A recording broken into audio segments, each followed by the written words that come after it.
Mail time. Mail time. Mail time. Mail time. Do you guys know what time it is? Hello. How's it going, everybody? It is indeed mail time. Man, it feels weird. Like, I didn't stream for like a few weeks there, being sick and everything, and then 2 streams back to back. It's it's a strange feeling. It's a good strange feeling. I'm not gonna lie, I am quite tired today. The post-COVID still is like, it hits me hard, and I like worked earlier today, and I get tired very easily, but that's why today's stream is going to be pretty chill anyway. Like, opening mail is not very intensive, so... Oh, you know what I do need to do, though? Is I need to actually load up my auto hotkey thing so that I can keep track of the mail properly. So give me half a second. It should literally take like 0 time at all here, if it's in the same spot that I think it should be. Alright, that should be good to go then. Almost forgot that. I told myself I was going to set that up before the stream, and then I just, you know, went to get a glass of water and started staring at chat and was just chilling and having a great time. Easy to forget. Hey, Gray Cheesy Egg Sandwich, thank you for being a member for 4 months at the Electron level. Just says howdy, howdy to you. Hats off to you, my friend. A tip of the cap. Hope everyone's doing well today. Hope you feel a little better, all better soon. I've been getting better like day by day.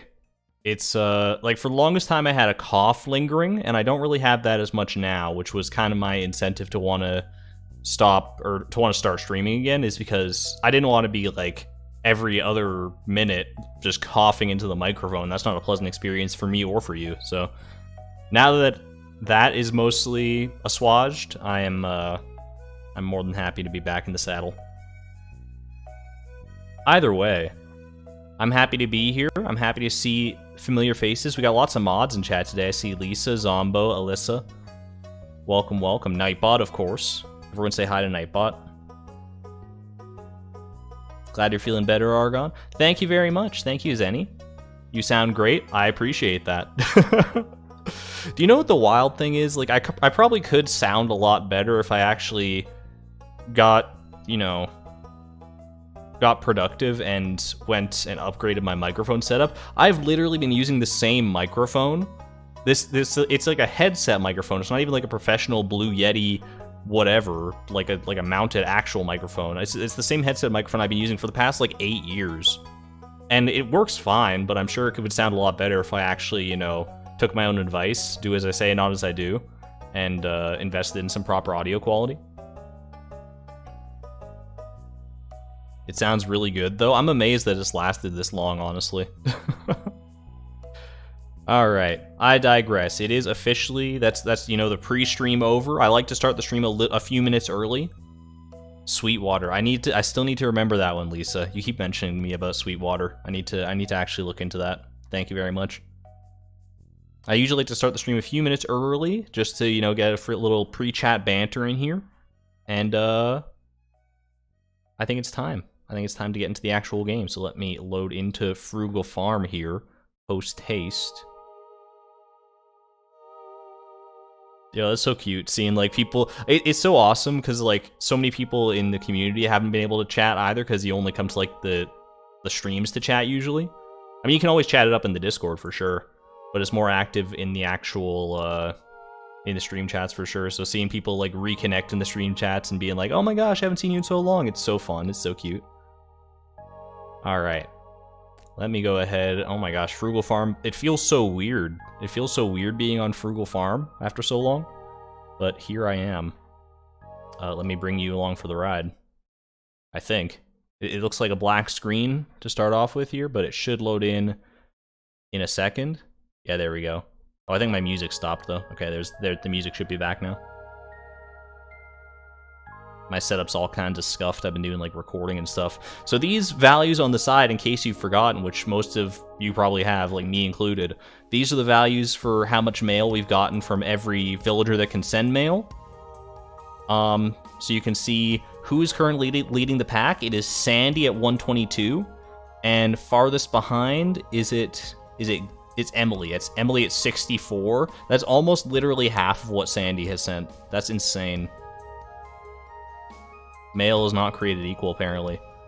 Yo, Wyatt, thank you for the $10 super chat. That's amazing. As promised, I challenged your Haley speedrun and posted a video about it. Did I beat you? Did I lose? Who knows? Post that in the Discord, please, if you haven't already. I would love to see said video, Wyatt. I do remember you mentioning that, so I'm excited to see what strategies you employed. You know, build off the shoulders of giants. Am I the giant in this case? No, I'm a speedrunning noob. But it is what it is. Either way. I've got my handy-dandy post-it note here as well. Get it? Post-it note? Mail time. Mail time? I've got a post-it note with, like, the hotkeys to make sure that I'm tracking, what am I trying to say here? Like, each villager that you see on screen there has a hotkey that I can press to increment their counts, and I have to keep track of all that. But that's literally like 19 hotkeys or 18 hotkeys, so it's I kind of need my own little legend for that. I don't have it still memorized from the first time I did the stream, but all right.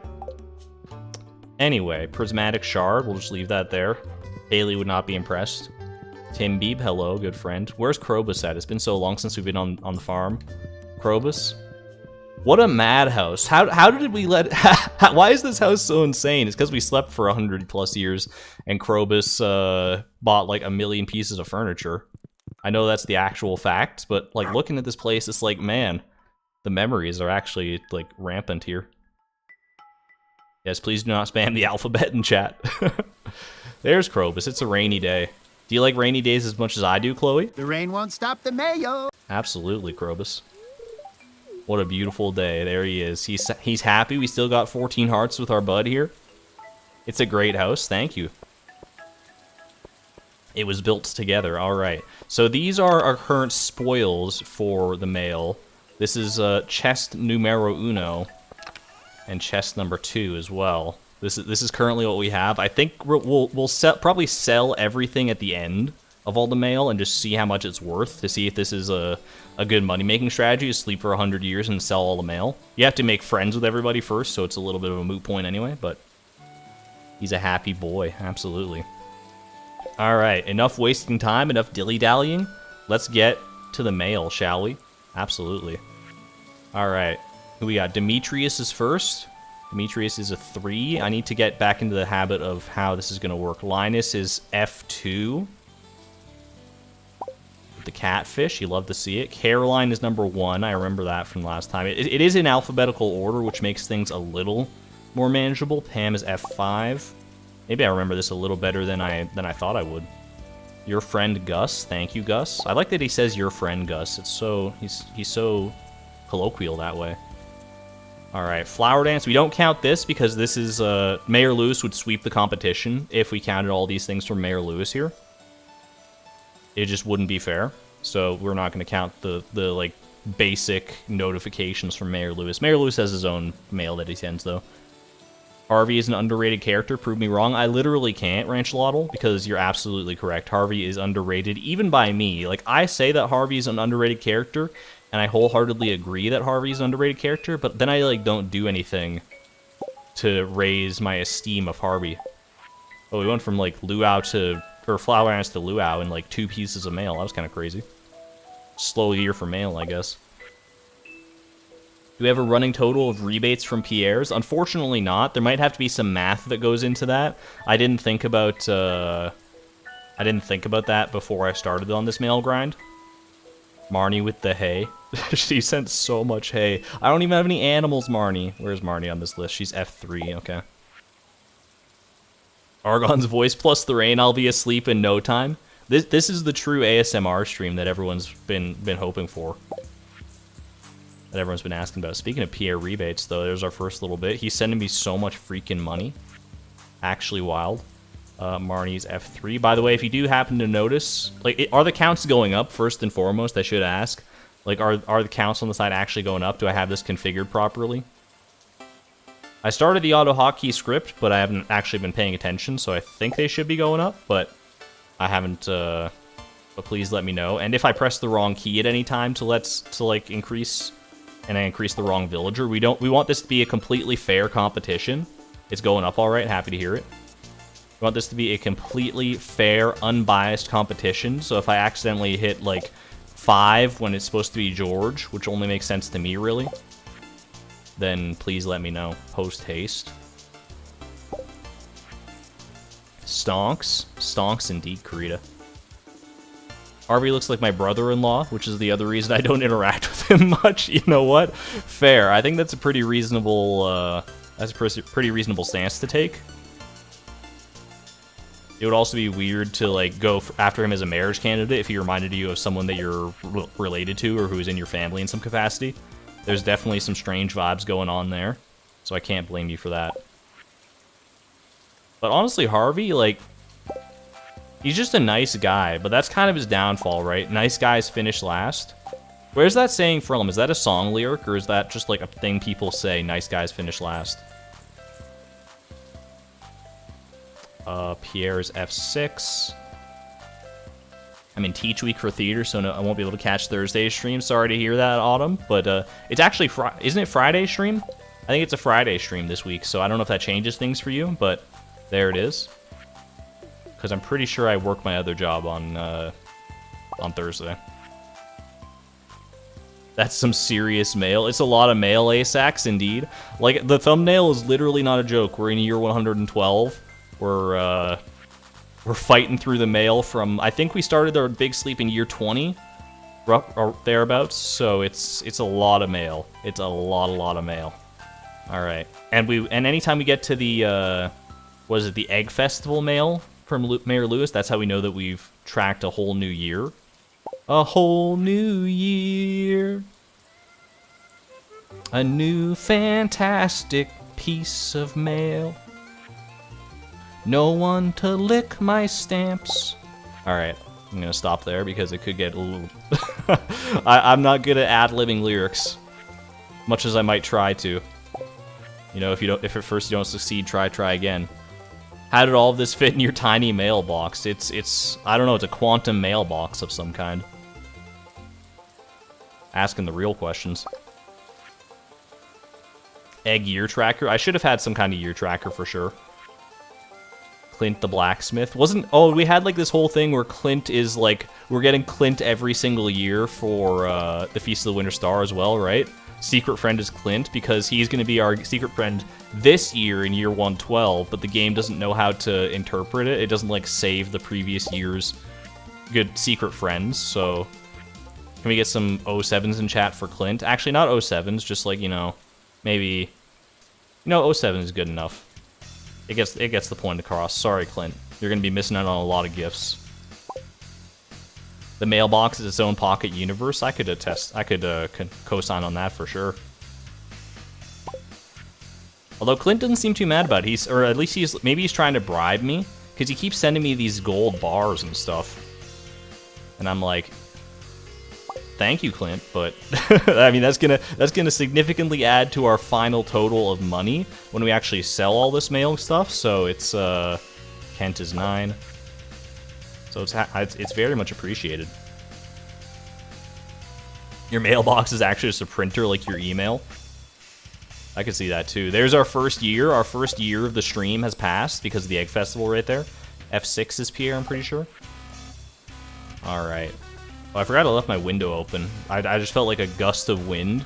It's so hot around here, and I don't think that's an uncommon sentiment in a lot of places in the world. We're going through like a crazy heat wave right now, at least a lot of places in Canada.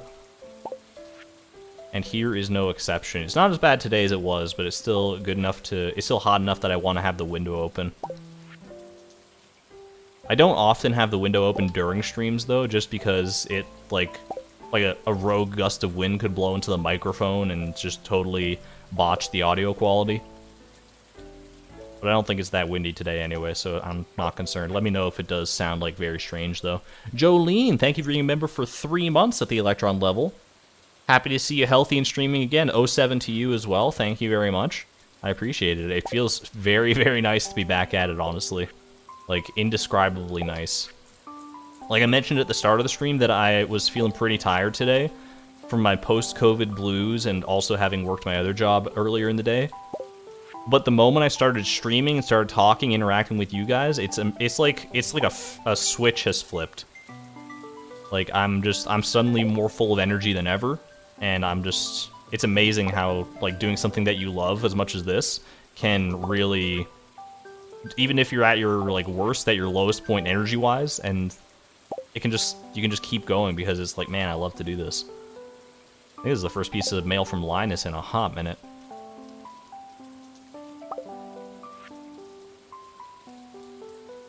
It's not hot over here, plus rain's cooling it down. I so wish it was raining today, like in real life. It's raining in Stardew, but The you rain know. won't stop the mayo. So there's that. I should have added more clips to this soundboard. I do like the idea of using a soundboard.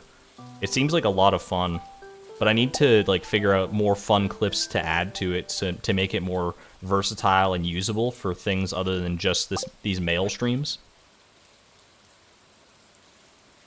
Doing that fan art got you through a long art block. I'm happy to have been some kind of inspiration, but don't get it twisted. That was all you.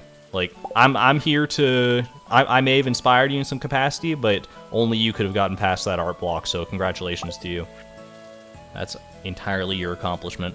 Morgan, thank you for being a member for 4 months at the Neutron level, no less. So glad to finally be back. So much has changed for me since I caught one of your streams, and thanks for being here during my chaos. I'm glad that things have stabilized or gotten better for you, Morgan. Great to hear it. Happy to have you back, and thank you again for the generosity. The cactus fruit? Man, how much time would we have saved if we could have literally talked to Sandy, like, befriended her even once before going to the desert, and she could, like, there would be, like, a chance for her to send us a cactus fruit in the mail? That would have been such a fun, cool, like, novel strategy if we could have made it work. Don't get me wrong, searching 4,000 whatever trash cans, exclamation point cactus fruit, I think. Is that the command, or is it exclamation point trash? I don't remember anymore. That'll tell you how many trash cans we had to search to ultimately get the cactus fruit in the challenge itself. Let's go ahead and drop our goodies in here.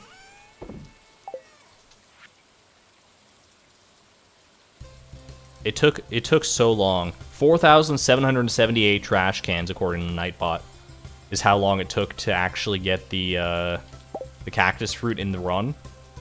Thank you for the double stone, George. That was a wild time. I can't believe I actually did that. How did I do that for like so many streams in a row, and like literally no one ever complained? Like, I don't think I saw, like, there was some like tongue-in-cheek stuff about like how long it was taking and stuff, but everyone was having a great time with it, from what I could tell. It's just one of the cool things about the community, I guess. You are a patient man, and apparently you are all very patient people as well. Like, like, I don't know if I could have stomached watching, you know, however many streams that was, like 20 plus streams of just like the same thing. There were things in there to like mix it up, like we were still making progress on other parts of the challenge. So it wasn't entirely just searching trash day in and day out, up and down. Yes and no, and you're wrong and you're right, you're black and you're white. We fight, we make up. We fight, we break up. We kiss, we make up. So, I don't know. I'm bad with song lyrics. It was like a podcast. That's kind of the vibe I'm going for with like this stream too, honestly, because obviously this is not the most riveting gameplay you've ever seen. Our secret friend. Anyone want to guess who our secret friend is this year? It's Clint. If you guessed Clint, give yourself a pat on the back. You are officially Nostradamus 2.0. I should sing you something. I mean, I'm not inspired to right now. Beast of the Winter Star, Clint. Okay. But maybe the time will come. I said I have more energy since I started streaming. I don't know if I have that much energy to go and sing like a full song here. But who knows where the stream is going to take us. I don't know how long the stream is going to be, by the way.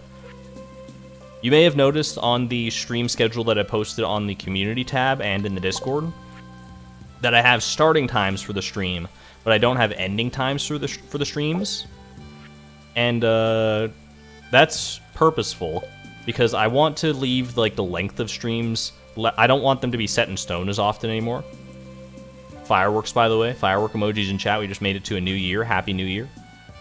Celebrate with a little cactus fruit here. Yeah, I don't want to commit to like necessarily 3-4 hour streams, whatever it is. I like the variability and the option to go either shorter or longer depending on like other stuff I might need to do in that day. I think that's a smart change for the stream as a whole. I think it'll make for better quality streams overall instead of being like having to like if I'm not feeling it, then I'm having to like drag it out to like 3 or 4 hours. That's not great content. Or if I feel like going extra time, overtime, then I totally can. So I think that's it's a healthy way to do it, personally. Hopefully that's all right with all of you. And like I said, I don't have any earthly idea how long this stream is gonna go. I don't want it to go like super late, but I'm gonna give you a good couple hours at the very least of some mail opening.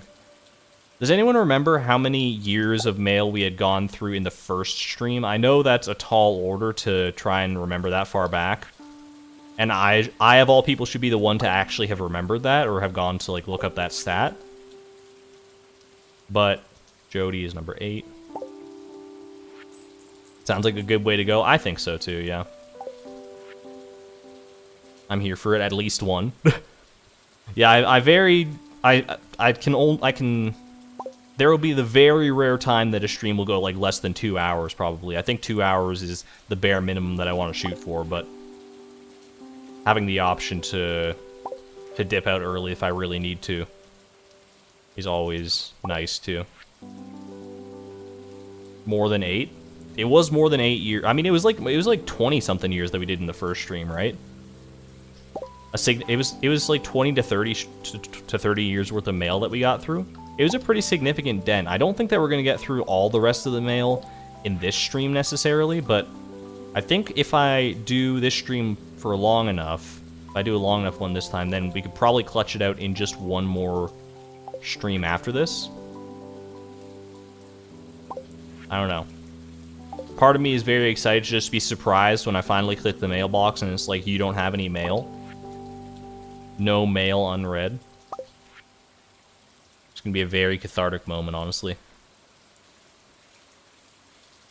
Sandy should have visited the valley on Emily's birthday once, but the bus was fixed, or Emily should have had the chance to send a cactus fruit in the week of her birthday. But yeah, I like that. I like that. I also had that thought of like, maybe Sandy could come to the valley once on her birthday to like be there with Emily, and then you could meet her then, and that would be, I don't know. Wishful thinking for the purposes of the Price of Perfection. But hey, you know what? We beat the Price of Perfection. Exclamation point playtime. Exclamation point year. All that good stuff. We beat it. It's not F2. It's just 2 for Clint. Do I play Hollow Knight? I have played a little bit of Hollow Knight way back in the day. I did like a sort of impromptu mini stream on Charlie Barley's Discord server. Where we were just having fun. We were all getting that was still in like the infancy of the Stardew phase of my channel. Like I haven't even started the Price of Perfection streams at that point. That was back in like December or something. And I was like, I've never played Hollow Knight, and like I felt like just streaming it to a few buds on the server. And I think I got up to the boss of, what was it called, Green Path? I didn't get very far in the game at all. I only played for like a couple hours. And then I was like, I kind of want to do this. I want to play more, but I also want to do it on stream. You know, everything is content. So that there might be some Hollow Knight in the future of this channel. I don't know specifically when, but I think it would be a fun time for sure.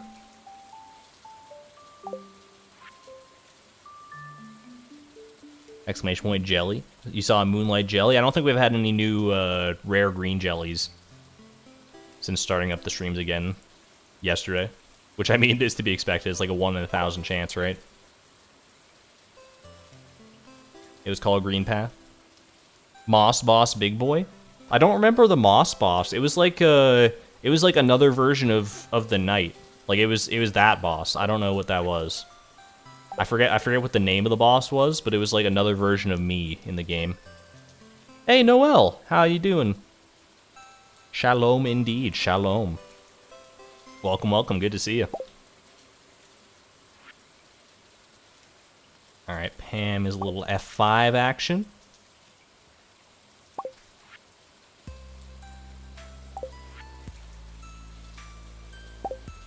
quick litmus test, by the way. It was called Hornet. That was the name of the boss. That's correct. Quick litmus test. Who do you predict will have sent the most mail by the time we've opened all the mail? There may be someone in the lead, like far ahead in the lead right now. I think it's probably still Sandy.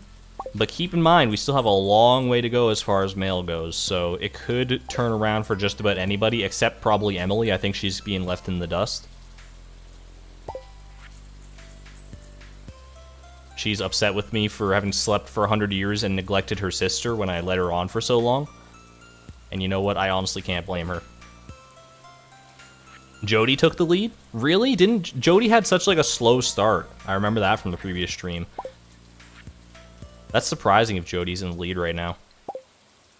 George, you think George? Sandy and Raz are just so lonely. It's lonely at the top, baby. Yeah, I guess they got nothing better to do when they're just hanging out in their respective abodes, right? Pierre with the F6. Where's Pierre? Where? Oh, oops. Where's Pierre getting all this money to even send me? He must be like making a killing now that George is out of town. New year, new me. New year, new... Mail time. Mail time. F6 for Pierre. You agree with Alyssa, the community was the best part of the grind? Absolutely true. I would not have... I mean, I probably would have made it through the cactus fruit grind and the various other grinds of the Price of Perfection without a chat or without a community to do it, because I'm just like that kind of masochist when it comes to gaming. Like, I can sit here for, like, hours on end, even by myself. I would probably have been listening to, like, YouTube videos or movies or what have you.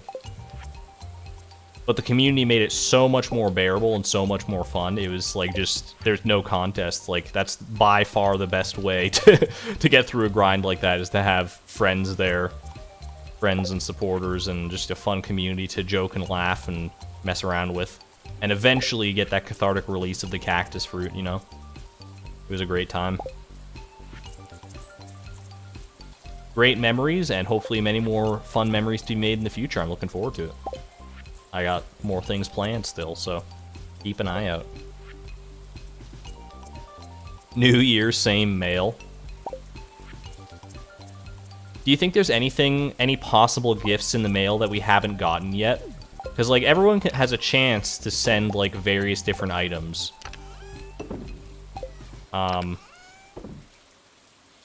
We must have gotten every single possible permutation of mail by now, right? Like, there's no mail that's rarer than another. It's literally just, like, random chance every time. So I feel like every single item is represented here so far.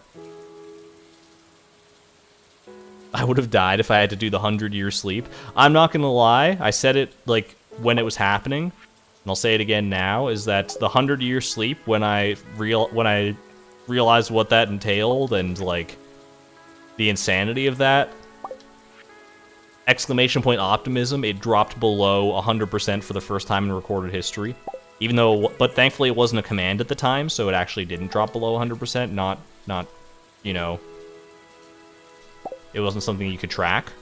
It didn't exist yet, but at that point I was like, oh my god, that's a long time to sleep. But we made it. We made it, you know?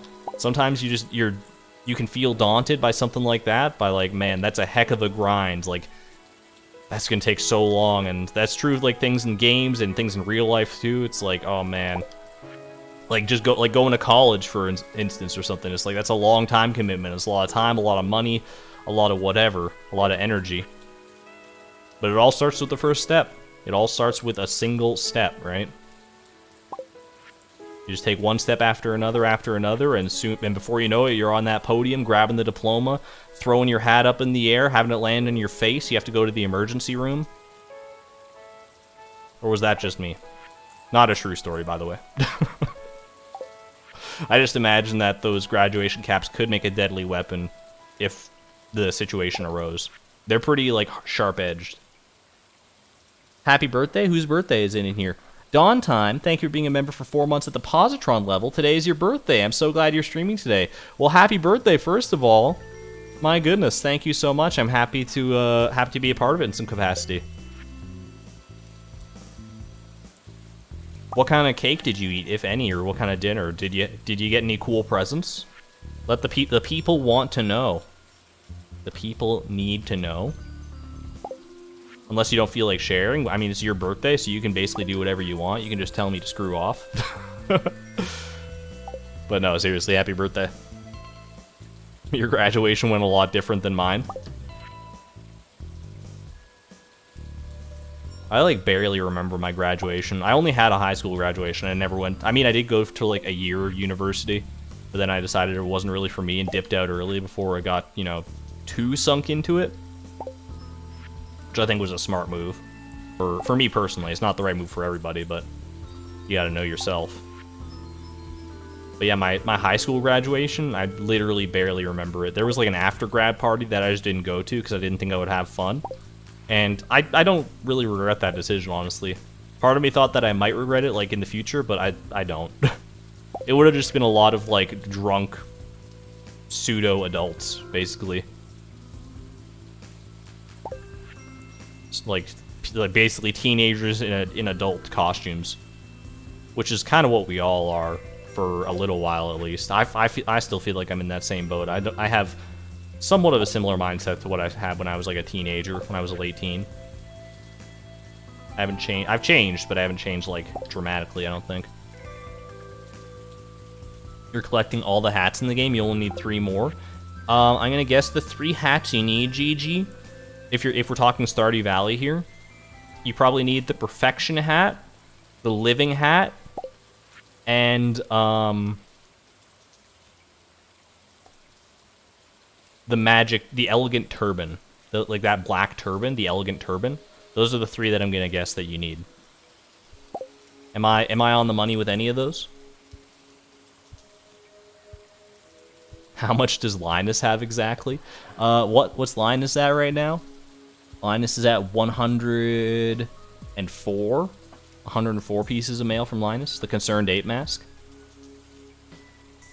Yeah, it's the Concerned Ape mask, yeah, the one you get for Perfection, right? Did I hit this for Lewis? I'm gonna hit it again, just in case. Lewis might be up by 1, but that's fine.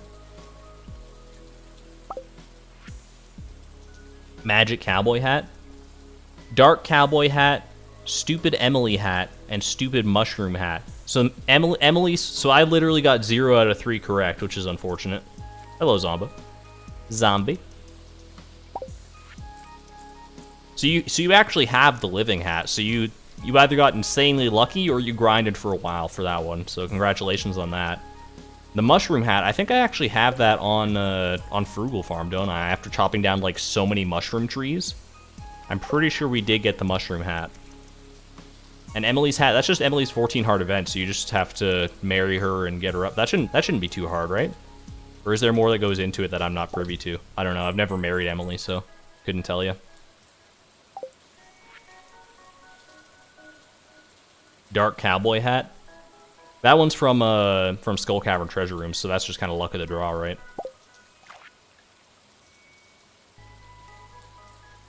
Lots of fiber and grinded monsters on the farm. The wilderness golems, yeah, they're probably the best way to go about it. New year, by the way. New year, new egg festival. Sandy F8. Sandy again with the cactus fruit coming in clutch. Argon cactus. F9.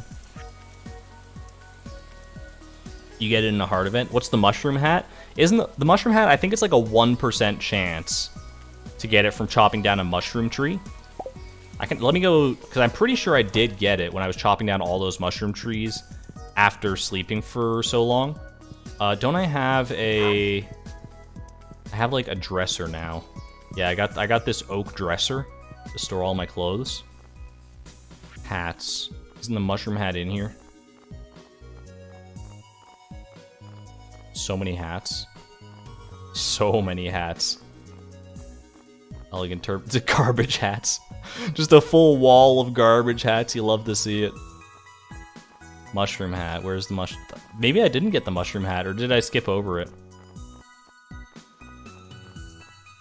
Oh no, there it is. Mushroom cap. Mushroom cap. So there's the mushroom cap for you. It's literally. It's. I feel like I'm in Earthbound. What the heck?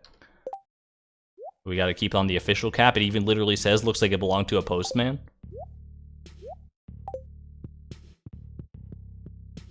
Yeah, we got it, we got it. Argon lost in his own home. It's been so long. Alright, back at it. Back at the grind. You're right on the mushroom one, and the Emily one is just a 14 heart event, just lazy to marry a different person. It's crazy, like, the different thresholds we have for, like tolerance and patience for various things, right? We were talking about this in the previous stream, where I have the patience and, you know, gumption to see through a 4,778 garbage can grind in Stardew Valley, but I don't have the patience to wait for overnight shipping from Amazon. What's wrong with me? And you have the patience to grind out a living hat, but not to marry Emily and give her gifts to 14 hearts, which Emily's like one of the easiest ones to gift, isn't she? You just give her like amethysts and other gemstones and stuff. Especially if you're in the late game, which I mean you must be if you have the perfection hat. All right, F5. Argon has some interesting priorities. What are you trying to say?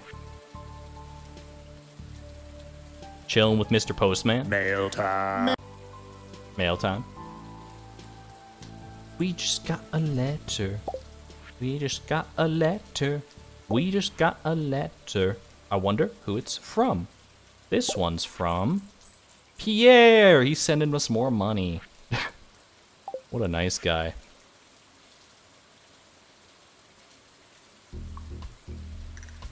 Emily loves rocks. Accurate? Accurate. She's one of a few rock enthusiasts in town.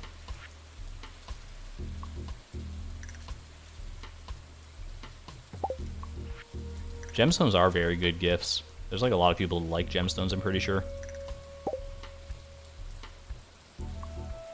Reading mail before marrying Chloe's one true love. Incorrect. We married Haley on the previous stream. Not in this timeline, but we did marry her. Speedily, I might add. It was a great time. I'm gonna definitely have to go back and try to optimize that run some more. The clay farming at the start really killed the time, and I also like went out of my way to do the 10 heart event and stuff. There's a lot of time lost that can be cleaned up in there for sure. I'm not even like very good or smart about speedrunning, and I know that. I think if I grinded out like a few more attempts, I could get a sub 2 hour time to marry Haley, even without animation canceling. Once I actually learn animation canceling and start to factor that in, who knows? The sky's the limit at that point. I almost got 4th. I was like 2 minutes away from getting 4th. I'm pretty sure if I hadn't gone to see the 10 heart event, I might have gotten 4th on the leaderboards. But we got 5th, so I mean, I can't really complain, right? 5th is top 5 in the world. Is pretty good, as far as I'm concerned. Haley and Chloe are married in the multiverse. Their love transcends universes. It's so true. In any universe where, like, marriage is not part of the challenge, like I don't have to marry a specific person for the challenge, you know I'm marrying Haley. Every single time. As long as I'm playing as Chloe. If I'm playing as, like, a different character, they might have different tendencies. But Chloe, it's the OTP. What can I say? She's buffering. Any bufferers in chat? Any bufferers? All the stuff on my end looks good, so it might just be you. Try and refresh. Summoning Salt, Haley, percent history when? Oh, there's a new Summoning Salt video. It just came out like a couple days ago. I haven't had time to watch it yet. It's about like Mario Kart Double Dash, I think. I need to go watch that. I might do that after this stream. Actually, I'm gonna call this stream here, guys, and go. Just kidding. I'm just kidding. I'm just kidding. The Summoning Salt has some amazing content.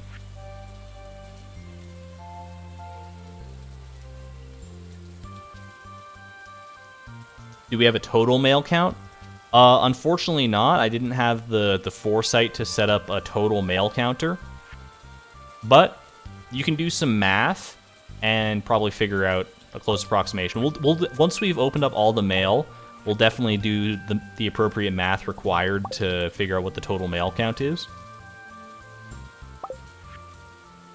It's technically not going to be just like adding up all of the numbers you see on the side of the screen right now. It's going to be more than that because those numbers don't account for mail like this. Wait, who's this sent from? I just realized that. This mail is not sent by anybody. Normally, like, these notices for, like, festivals and stuff are sent by Mayor Lewis. There's free coffee. Is this sent by the Desert Trader? Anyway. Yeah, we'll have to factor in those at the very end as well. But those are pretty easy to factor in because we just take the number of years of mail that we had to go through. And then multiply that by the amount of those default stock messages you get every year anyway, because that never changes. And then just add that to the final total. It's definitely a little more math than it probably needed to be, but another stack of wood. Look at how much freaking wood we have. Ugh, brain. Traveling merchant sent it. I definitely think it's the Desert Trader. If she's mentioning the free coffee, it's got to be the Desert Trader. George is 6. I feel like I haven't seen George in a hot minute. Secret friend. Who could it be? It's Clint! Yay! Everybody's favorite. Top 10 Stardew Valley mysteries that will shock you. I watched Leapalot's video about like useless facts and tips in Stardew Valley. He like just uploaded it earlier today, I'm pretty sure. I watched that when I was on my break at lunch for at my other job. And it kind of made me want to do like a video like that. Like, what's the most useless trivia that I could come up with for Stardew Valley? And then just throw that all into a video. Like, and I'm not talking the useless, like the normal useless stuff. I'm talking about like mega useless. I don't want to like spoil anything in case I do decide to do that video, but I think it could be a funny one for sure. Maybe that's a next year's April Fool sort of deal. We'll see. Emily's officially the last one in double digits. Who just crossed into the triple digits? Oh, Gus.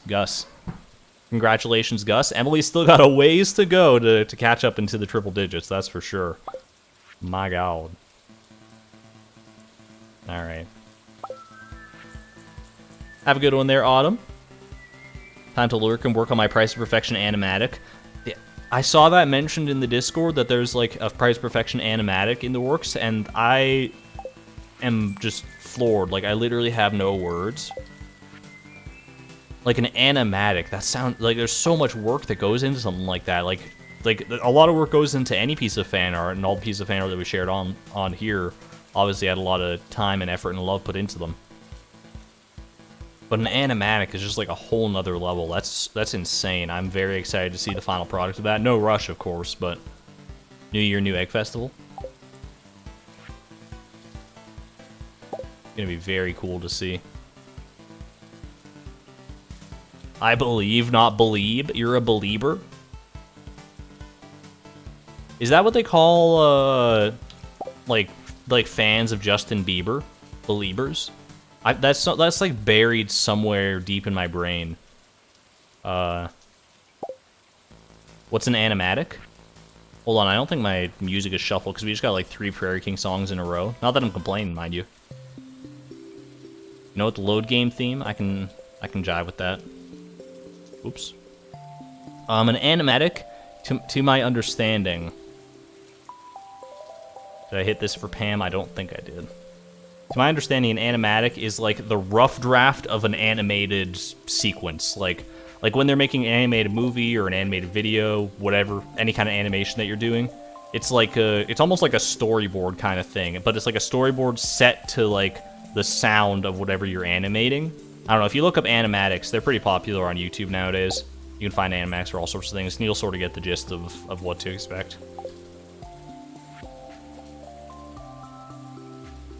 No worries, Autumn. I appreciate that you're putting that much work into something. Best of luck to you.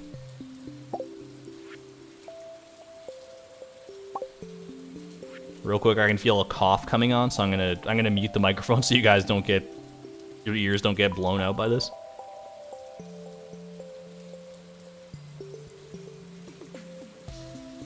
Mail time. Mail time. Mail time. Mail time. I was dying briefly, so I hope you enjoyed the acoustic sounds of mail time, the beautiful, luscious, dulcet tones of the mail time mailbox from Blue's Clues. Alright. Back at it. I'm surprised the townspeople didn't get discouraged that you weren't talking to them after sending all this mail. All of them still love me, even after all this time. It's just unconditional love. By the way, how many frozen pizzas did Shane steal from the back of Joja Mart? That's actually wild. Frozen pizzas and like pepper poppers and stuff. I sent you a little treat this morning that I made this morning in the saloon. I feel so bad for Gus, man. He was making all this nice fresh food for me and sending it to me in the hopes that I would, you know, eventually wake up from my coma. He put so much love and effort into it. I feel bad. I named my dog in the game after my IRL dog, but it's the same dog as Tim Beeb, so I only call her Tim Beeb. I love that, Betty. I love that. What's your dog's name, though? You got me curious now. Any theories about why Emily is so far behind the rest?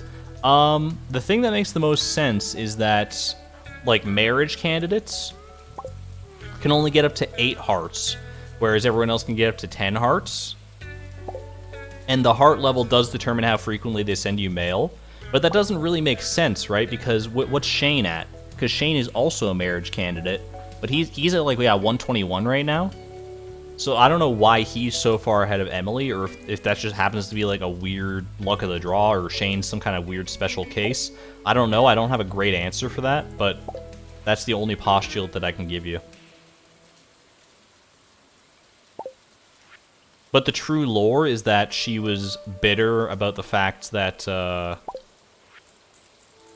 that we abandoned Haley, her sister, her beloved sister, for 100 years.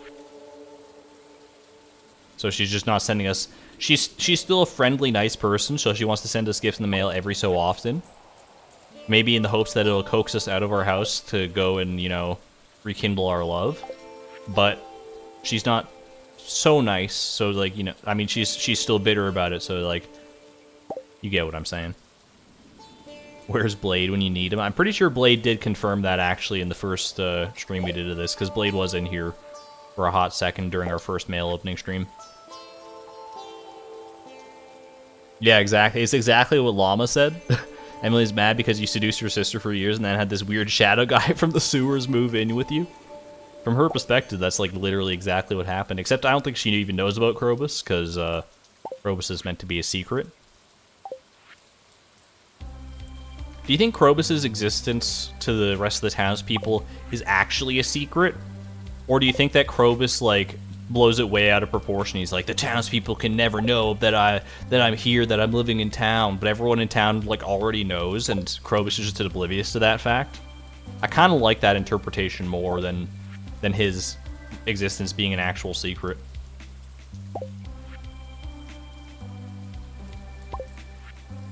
I don't think too many people, like, in Pelican Town would be necessarily opposed. Like, they may be shocked at first to, like, to have, like, a shadow brute living in town, but they also have this crazy narcoleptic multimillionaire living in town in the form of Chloe, so pick your poison at that point. Krobus is not weird. He's weird. I will say that he's weird, but he's, like, weird is not bad. Weird does not equal bad. I'm also weird. In some ways good, in some ways bad, but, you know, I think we're all weird in our own special way. I think the villagers pretend he isn't there to make him feel safer. I agree with that. I like that interpretation. That's wholesome. And Stardew Valley is nothing if not wholesome. Smash cut to Shane's 6-heart event. Yikes. Is that his 6-heart event? It might be his 4-heart event. I don't remember. I should remember more because, you know, it's a big one, but his disguise isn't that good, so depending how often he uses it, I can see it being an open secret. I forgot he even had a disguise, but yeah, he, like, wears that whole big purple trench coat and stuff when you take him to the movies, right? I totally forgot about that. That's so funny. Eccentric. I like the word eccentric. Yeah, it's weird in a good way. It's a good synonym. I almost said simile, but that's a different thing.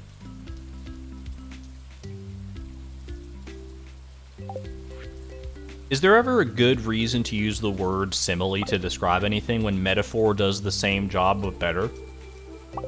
Like, a simile is just a subset of metaphor, but it's not like even like a noteworthy subset, because a simile is just like a metaphor that uses the word like, as, or than.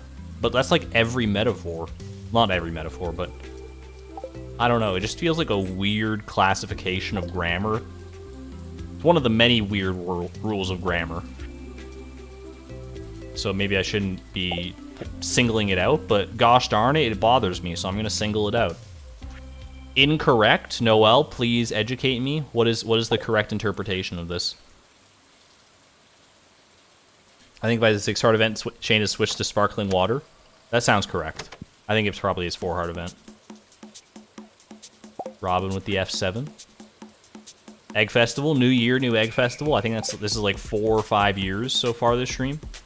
Making progress, slowly but surely. They are considered to be completely different things. If metaphor is wrong, then use simile. A simile is a metaphor. That's don't break my world like this, please. A simile is a metaphor. I will die on this hill. A hot dog is a sandwich. Isn't his 4-heart event the one with the TV commercial, though? I think that's something else. Isn't that like one of Emily's heart events or something? Or... No, I guess that is one of Shane's heart events. I don't even know. I forget what that fits into the Stardew Valley canon. A metaphor is a comparison that does not use like or as. Are you telling me that a metaphor is a subset of simile, even though metaphors are more ubiquitous?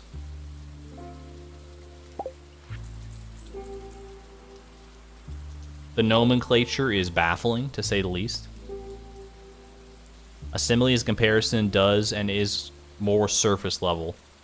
Yeah, similes just aren't deep enough. I'm 14 and this is deep. That's where you see similes being used. Is r/I'm 14 and this is deep. Is it I'm 14 and this is deep, or is it like a younger age?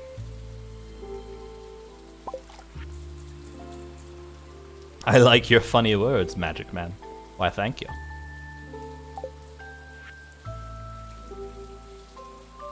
It is Bump, an absolute banger of a tune. I believe you're speaking of the one that was playing just prior to this one, in which case, absolutely true. I was bopping my head up and down as I was commentating. You just can't see it because no face cam. Sag. Two mutually exclusive sets. Similes are metaphors. I don't see the difference, personally. Maybe I need to do more education of myself, but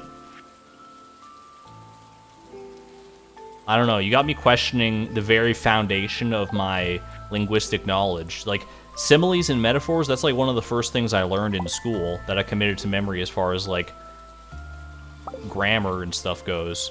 It can't be wrong, not after all this time, right? I'm so mind flooded right now. What have you done to me? So many resources. Look, oh my goodness. 88 battery packs. This is a viable way to farm battery packs. Confirmed. You get them from both Kent and from Pam, I'm pretty sure. All right, Marnie's F3. I think we're hurting him. You're hurting my inner child who was, thought he was good at English and grammar rules. Metaphors, similes, and analogies are all under the set of terms used to compare two things or concepts. Okay, but they're distinct. So, like, a metaphor and is not a simile, is not an analogy. But they're all Is there a term that encapsulates all of them? Usually when there's a set of things like that, there's a term that encapsulates the entire set of those things. And I thought that was what metaphors were. I thought metaphors were just the umbrella term. But now you got me questioning my reality.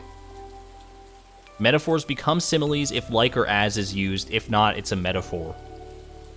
See, that just seems so arbitrary to me. I think that we need to reinvent that. I think we as a community should... Let's start a change.org petition to make it so similes are also classified as metaphors. I think metaphor should be the umbrella term, because that's what I believed up until this moment, and I can't be wrong, so, you know, shut up. Why did I just come back to school talk? Because school's out for summer, so someone's got to get your education in here. Why not me? Why not now during... Mail time. Mail time. 8 for Jody. Comparison is probably a good non-technically loaded umbrella term. Comparison's too broad, though. Like, comparison does not necessarily... I mean, maybe comparison's fine. I don't know. I'd have to think about it more. It feels too broad, but maybe I'm just clutching at straws, trying to hold on to my own fragile worldview.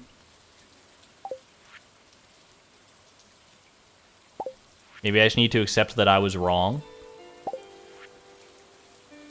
I'm okay being wrong about things, but not things that I fully 100% believe to be true for literally like 20 plus years.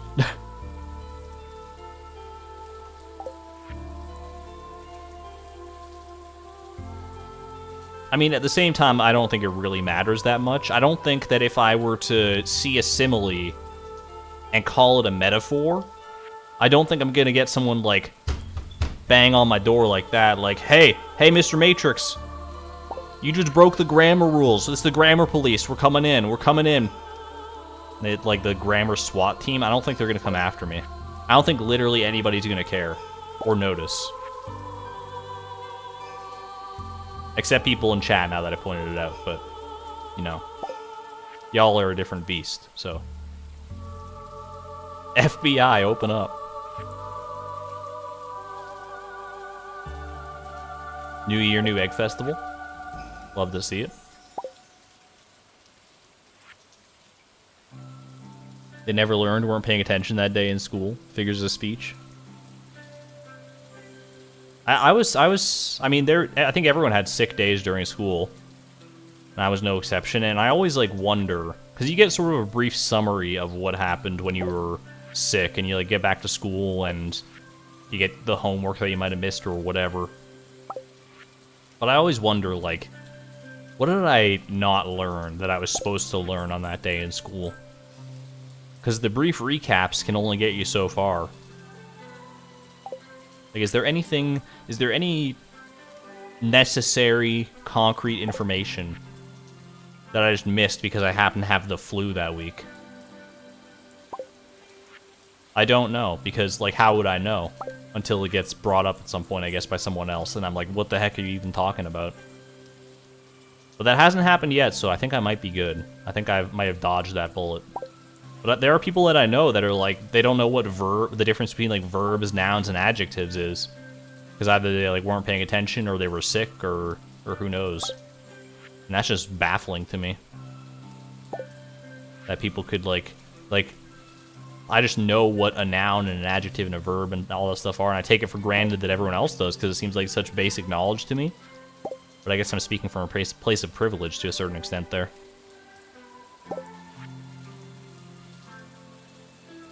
In England, we don't have grammar police. We have Stephen Fry and Susie Dent. Stephen Fry and Susie Dent. I know those names. I don't know who they are, though. Hopefully it's not current events. Exclamation point current events. You missed the information that Brittany can knock out Tyler in one punch and drag him out the door.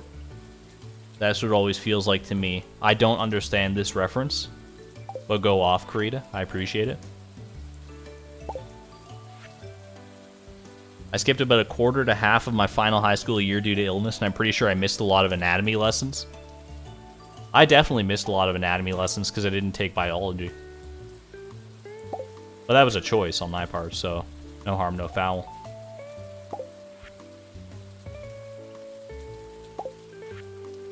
No harm, no Amy Farrah Fowler.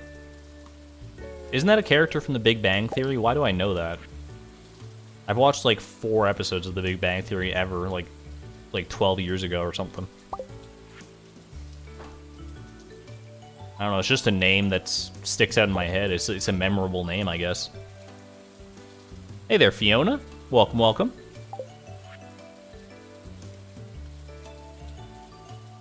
I remember learning about adjectives, nouns, and verbs when I first played Mad Libs years ago. It took me forever to figure it out. Fair, honestly. I mean, like, if you didn't learn that as a kid and didn't internalize that young, it's much harder to learn things as an adult or as you get older, even into like teenagerhood, like beyond childhood. It's so easy. Like, your brain is such a big sponge when you're like below the age of 10. And then from that point on, it just gets harder and harder. And now, like, my brain's just like a solid piece of amber. Like, nothing gets in there anymore. Not really true, but it's much more amber-like than sponge-like. I'll tell you that right now. George is 6. Okay. Brain sponge, stomach bag, what difference? I forgot about stomach bag. And I was glad to forget about stomach bag, but you brought me back into a stomach bag existent world, and I don't know how to feel about it.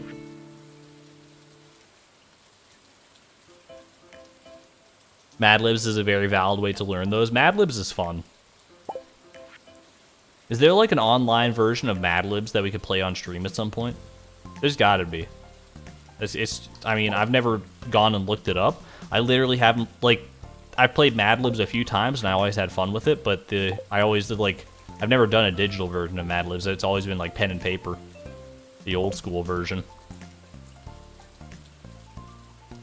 You lost your attention span? Bye. Alright, see you, Ranchelotl. I can't say I blame you. It's not very diverse content happening on the screen right now, so understandable. Have a great day.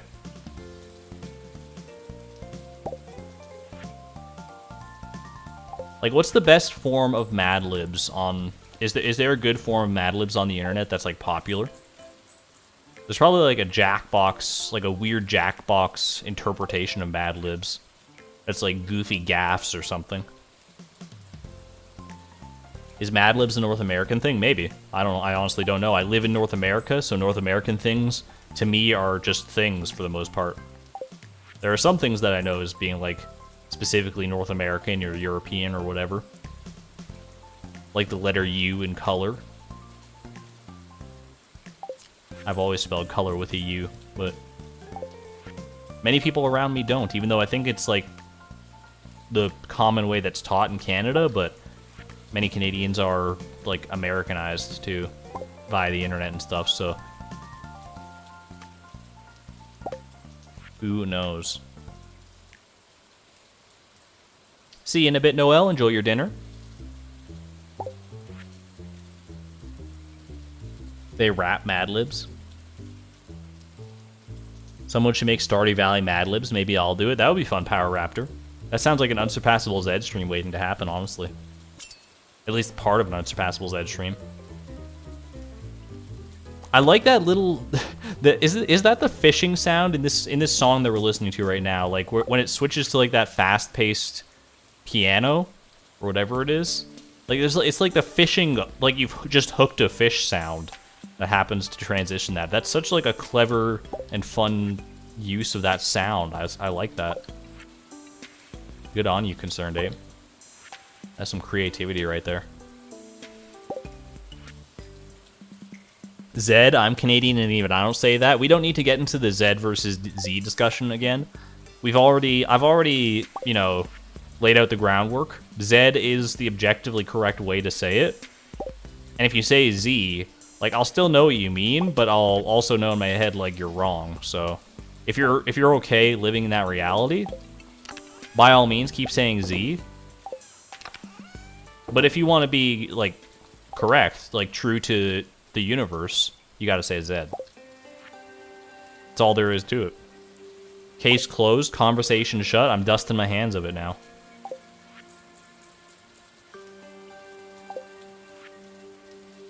You're canceling me for my pronunciation of the letter Z, which is correct? I will die on this hill. I think Argonne School must have been particularly heavily influenced by British roots. I mean, that's a distinct possibility. I was in French immersion for most of my schooling years, actually for like all of my schooling years, kindergarten through grade 12. So maybe that had something to do with it, but... You're from the US and switch between gray and gray all the time? Gray with an A and gray with an E? I feel like that's one of those where there is, like, a difference, isn't there?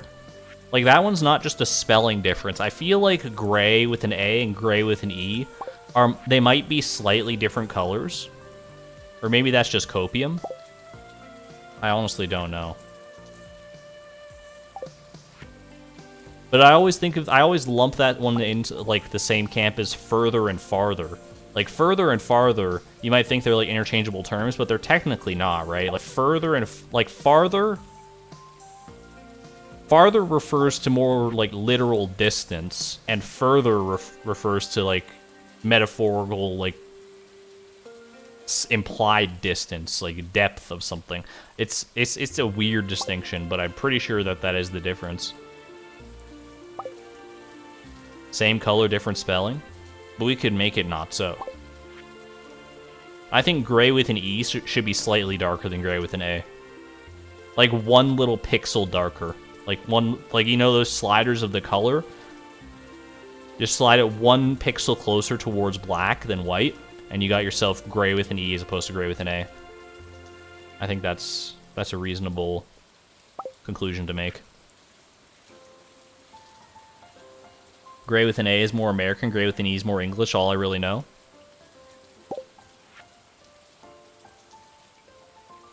If you had to pick one to be darker, without my influence of having said E just a moment ago, which one would you pick? If you saw the two words and you knew that they were different, referring to different colors, which would you assume is darker? What letter implies more darkness, A or E?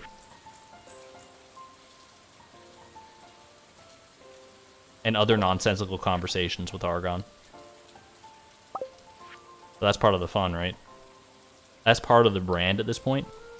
E. Gray. E is darker for sure. I vote for gray with an E. I would pick gray with an A to be darker, or at least cooler toned. Gray with an E seems darker for some reason. I think A is darker. E is dark. Many people are saying E. A lot of people are saying E. There are a few A's in there, though. I gotta throw some respect out there. It's not a cut and dry case, but I guess I'm not the only one who believes that E seems darker for some reason.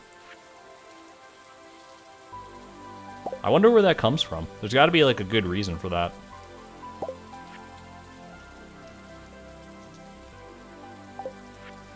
Apropos of nothing at all, this is just something I thought about just now.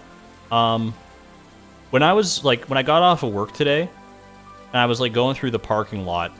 The parking lot that my workplace is in the same parking lot as a grocery store.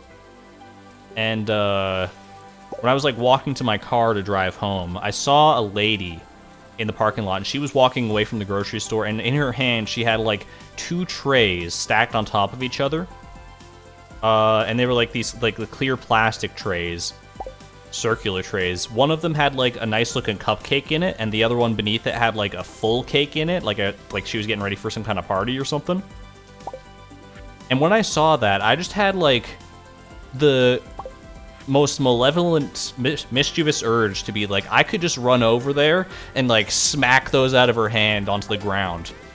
I didn't, of course, because I'm a socially adjusted human being.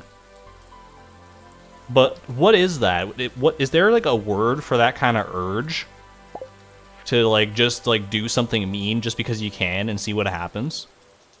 That's not the first time I've experienced that, and I feel like there's got to be like an actual term for that.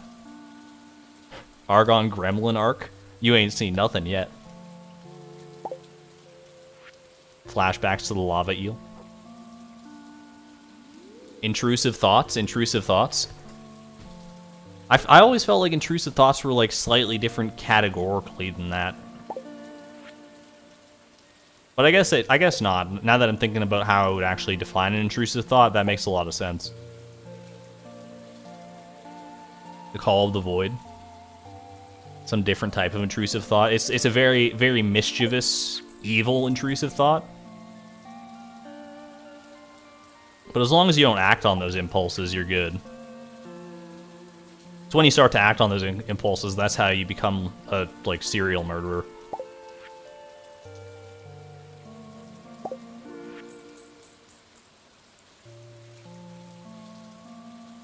Azrael Dreamer. AKA Siri. Does it blow anyone else's mind, or are you learning this just now, that Azrael Dreamer from Undertale is, the name is an anagram for serial murderer? I feel like that's pretty common knowledge in Undertale circles, but maybe someone's just learning that right now. And if so, you're welcome, or I'm sorry for your loss.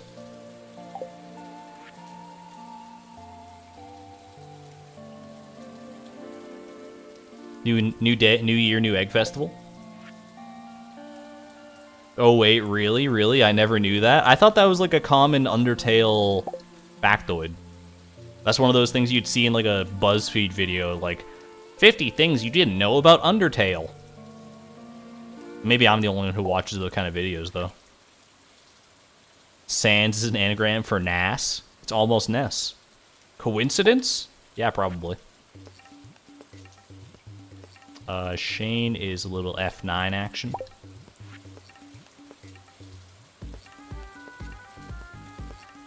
Decently common knowledge, but I haven't heard a lot of people talking about it recently. Maybe it's just one of those, you know, forgotten facts. It's one of those things that people brought up a lot at first, when it was, like, first noticed, but then, as everyone sort of knew it, then people stopped mentioning it. But now Undertale's kind of is Undertale making a comeback? I guess it was for a little bit with, like, the release of Deltarune Chapter 2, which I still have yet to play. Do we know how many chapters Deltarune is supposed to be?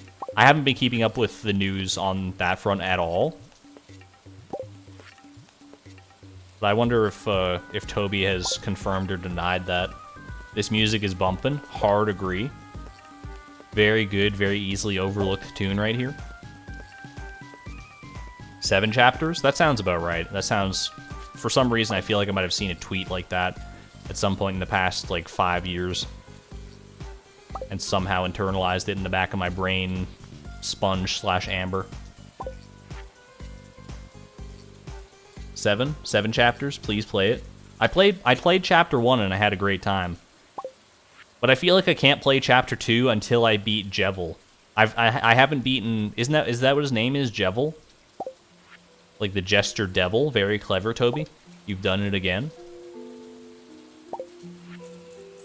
Yeah, I never beat that guy. So I definitely have to go do that before I can be worthy of playing chapter 2, I'm pretty sure. Otherwise, my completionist brain would not tolerate it.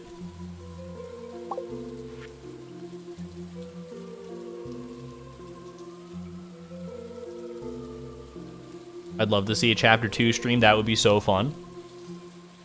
I mean, it would be a great game to react to for sure.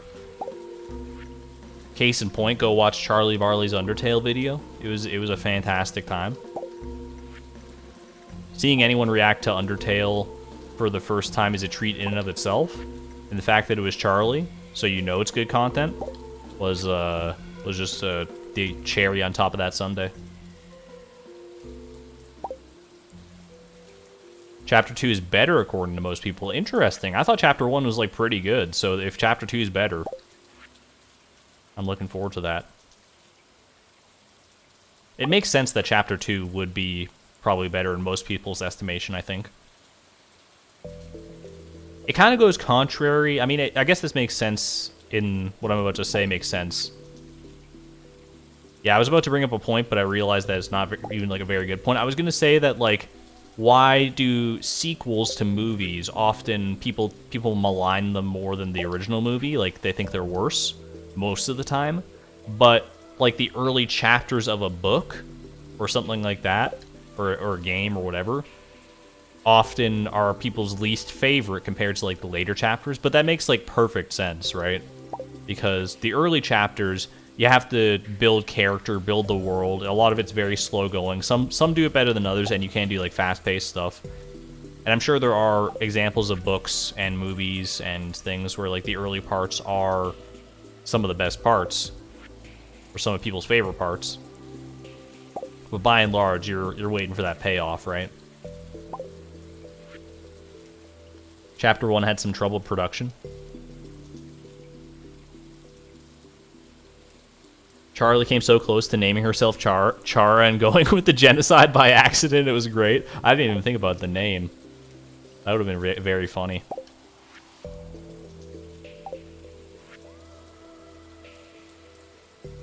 Undertale is one of the 500 games that I've started but never finished. It's not a very big time investment if you just go for like a neutral ending. I think it's worth playing at least once. Problem is that if you play it at least once, you're probably going to be inclined to play it more than once to get more endings and stuff, because it's just a very good game. Grabs your attention very, very much so. At least it did for me.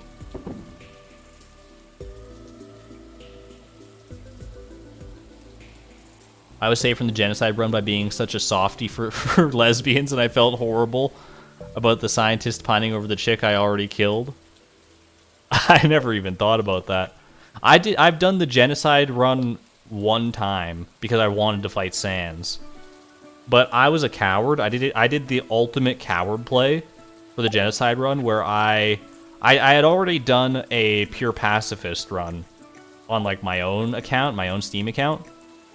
And then I had a friend who had never played Undertale before, and they wanted to play Undertale, and I was like, "Oh, here, let's play along together." And I sort of like goaded them into doing the genocide route so that I could fight Sans. It was kind of one of the most evil things I've ever done, which is, I mean, that goes to show you just how evil my tendencies are in real life, I guess. But hey, you know what? I think they had a fun time too. It was a friend that I knew would be like interested in the challenge of the game to begin with, so like the more challenging aspects. So we actually like ended up both fighting Sans. Like he beat him once and then like didn't save, or like he quit just before like actually killing Sans. Then I did it too. It was a good time. Wow, so that's so evil. I probably should have let them know, like, hey, this is what I want to do. Would it be cool? And they probably would have been fine with it because they didn't know any better. But at the same time, I might have robbed someone of like the actual proper Undertale experience the way it's intended to be experienced for my own twisted narrative. But you know what? Who among us can say we've lived a perfect life? You beat Sans but didn't do the ending because you're scared. It is a spooky ending. I'll give you that. Char is no joke. By the way, Undertale spoilers are rampant, apparently, today. I should have given a spoiler warning at some point, but hopefully if you haven't played Undertale and are interested in playing it, you dipped out when we started talking about it. Hopefully you have that, that internal monologue to tell you that. Argon Disney villain arc. Among Us. Kind of sus. I still have yet to play Among Us, by the way. It might be too late. Is Among Us dead? I don't see nearly as many people talking about Among Us as I used to. But I also just don't really frequent those circles. Like, it's probably still a very popular game. But certainly not as popular as it used to be. Isn't that... It's like 4 out of the past 5 males have been from Demetrius. 5 out of the past 6? What is this? Demetrius. Oh my gosh, he absolutely loves me. Demetrius trying to steal the show. We can play on stream. There's definitely a distinct possibility I would play Among Us on stream. I think that'd be a fun time. Whether I play with viewers or not remains to be seen, but I could play with mods for sure. Yeah, that'd be fun.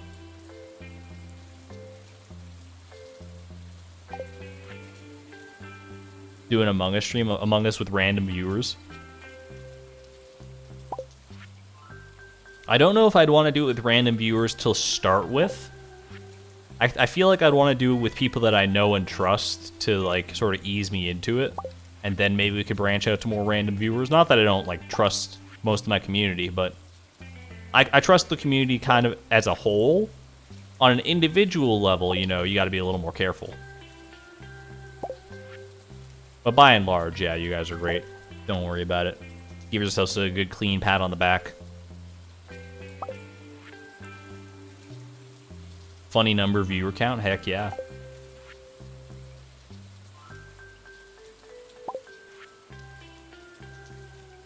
Is the funny number 420 or 69? I can probably take a guess because I don't think if there's a world in which 420 people are watching me open mail in Stardew Valley. But I'm not able to see the viewer count when I'm streaming because I like to cover it so that I don't get distracted by it. It's one of those things that's very easy to get distracted by, like, trying to track your viewer count and being sad when it starts going down. So I just, like, block it so I don't even have to worry about that.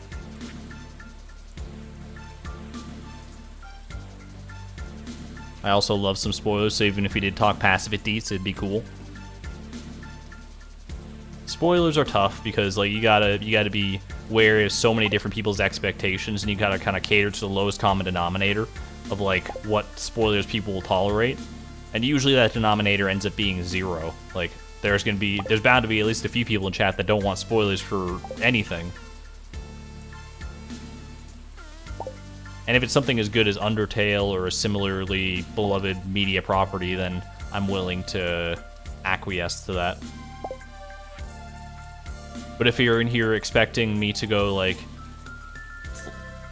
spoiler free on everything, like, I'm not gonna, like, promise that there's never gonna be a spoiler for Pajama Sam's No Need to Hide When It's Dark Outside in here.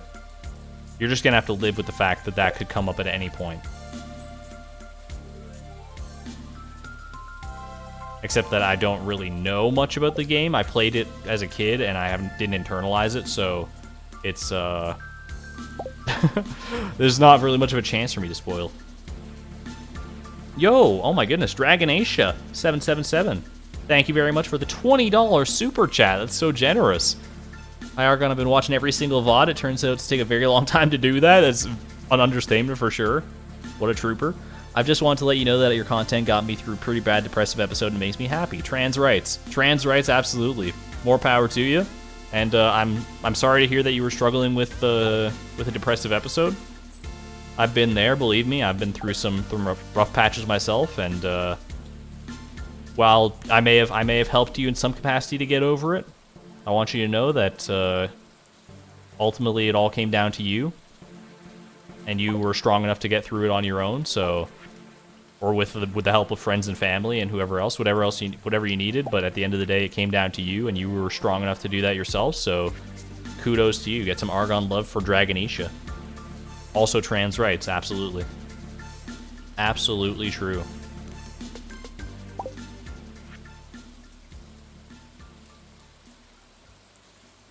feel like the window of spoiler protection is closed on that, though. Undertale's been out for years. There are some games, movies, what have you, that I think are so good, and, like, the initial experience of it is so rewarding to people that the Overton window for spoilers, like the sort of grace period that you have, is infinite. Like you can never spoil the game safely because it's just that good. There are some things that I feel about that way. Like Undertale's one of them. Breaking Bad would be another. Like, I feel like you can make a pretty good argument for never spoiling those as much as possible. Granted, like, I mean, I think the tolerance for spoilers should be lower the further on you get, but I don't think it'll ever reach 0 for things like that. But that's just me and my own idiosyncratic point of view.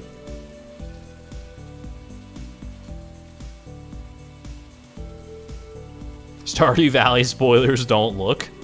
Yeah, if you're trying to avoid Stardew Valley spoilers, you might be in the wrong place. For instance, did you know that Shane worked at Joja Mart?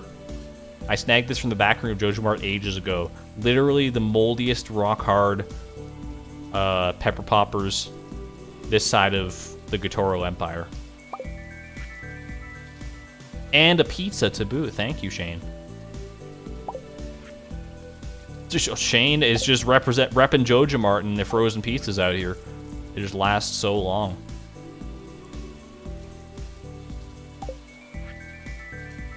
There was like a news story about like a McDonald's quarter pounder that someone left under their bed for like 20 years or something.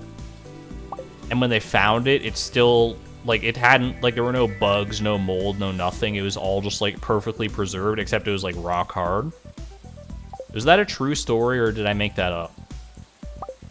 I feel like that came out of Australia or something. You want to see a baby jelly? Have we had any baby jellies yet? Zombo got a baby jelly. Congratulations, Zombo. Could have seen the cactus fruit, but I decided to chat with my friends. I still don't know if I can ever get over the shock of hearing that. I hope it was a good conversation, J Nuggets. But hey, even if you missed the cactus fruit, you were here in spirit. That much I know to be true. I want to know how they know it had been there for 20 years. Maybe they went to McDonald's one time 20 years ago, and when they got home, they decided they weren't like in the mood to eat McDonald's, and they thought it was gross, so they just threw it. Why would you put it under your bed is the question that I think everyone's asking when it comes to that kind of a story. Who puts any, like, not even just a hamburger, but any kind of food whatsoever under your bed? Thumbs up in chat if you've ever put in any food under your bed. Thumbs down, like intentionally put it under your bed. Thumbs down if no. I feel like there's no world in which that's a common thing that people do.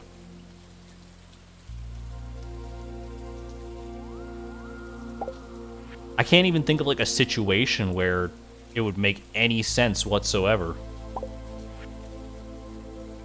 On purpose, no one. How does it even happen accidentally is my question. I'm waiting for the one thumbs up. Good Chicks Tendies, gray cheesy egg sandwich. Can you explain yourself, please? Can you explain why you put chicken tenders under your bed? The people who are giving me thumbs ups, okay, candy. You know what? Halloween candy, you get a pass on candy. To hide a bag of candy for my parents. Candy, I'll give you a pass on candy. Chicken tenders, I don't think I can give a pass to chicken tenders. The chicken tendies, the dino nuggies.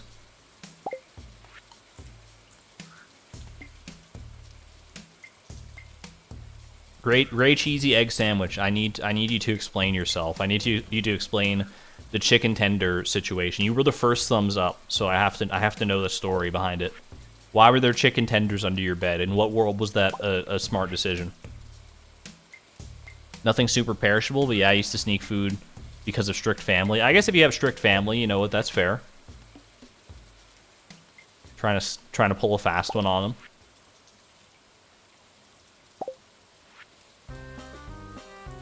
Usually store your candy there. I did have stored Halloween candy under my bed as a kid. That's probably the one exception I would make for myself.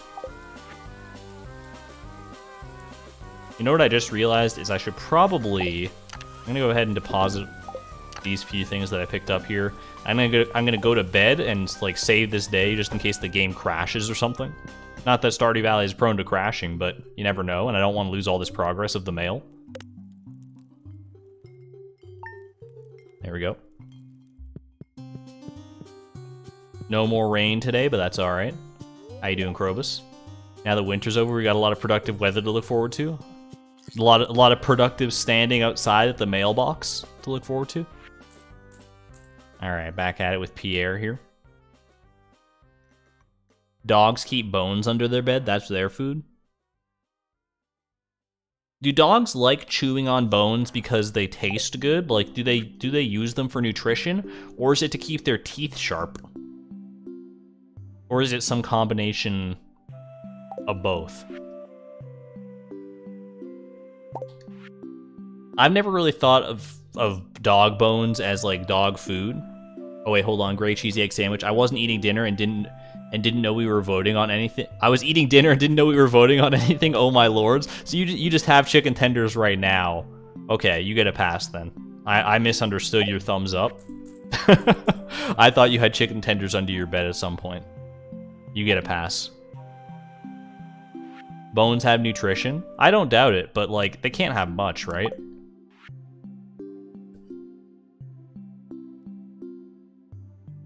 I just came back to let you know I'm done lurking for a bit, oh my lord. Get some 7s from my lurkers in chat. Anyone lurking out there today? I imagine this is this is probably a lurk heavy stream if I had to guess, because it's pretty chill vibes right now. Oops, I accidentally hit F7 for Pierre, so I think it's what, Alt F7 to undo that, and then F6 for Pierre. Okay. I see you there, Cobalt Cryptid. Ready Able, Afraid of Space, Pigeon Incorporated, Wyatt, Chance the Cheetah, Sand and Snow with the 3.5, I can respect that too, Kubi, Half Lurking Maybe, Becca, alrighty, Dark Slayer, Adorable Sapling. Thank you, thank you. Lifeblood of the stream right there, the lurkers. Continue your lurkdom in peace, whatever you might be doing otherwise.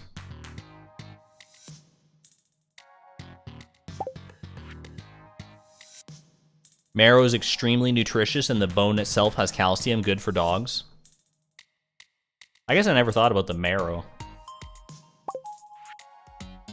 Could a dog, like, if you just gave a dog bones and no dog food, would that dog be okay?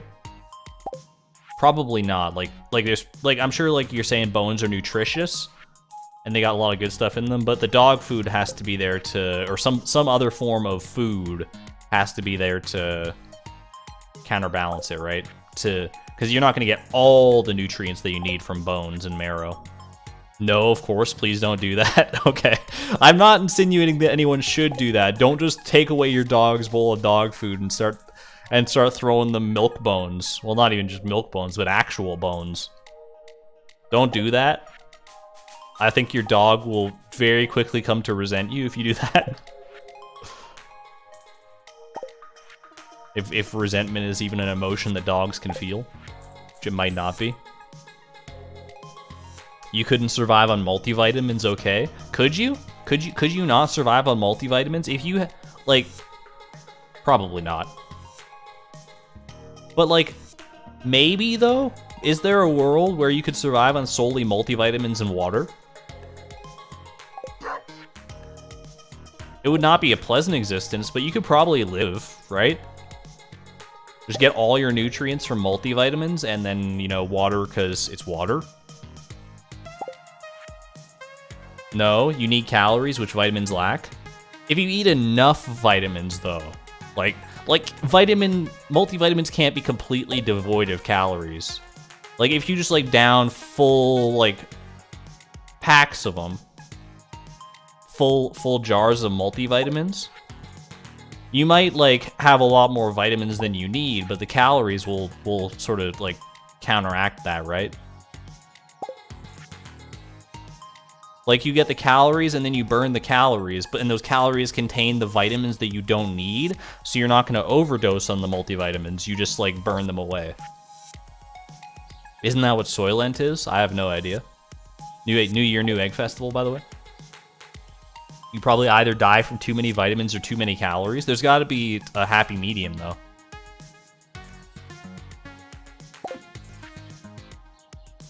Banger of a song, by the way. Gotta love the perfection theme. That's not at all how vitamins work. It should be, though. Why don't they just make vitamins with calories? Yo, Pickle Jar Rag! Can we get some PJR spam in chat? PJR and Argon Love, if you got it. This is the Pickle Jar Rag break. We're dancing to Pickle Jar Rag real quick. Tim Beeb, come dance with me. Here you go, buddy. Do a little dance around the fish pond. PJR. Exclamation point Haley. She just said yuck. That's kind of great. She's over it.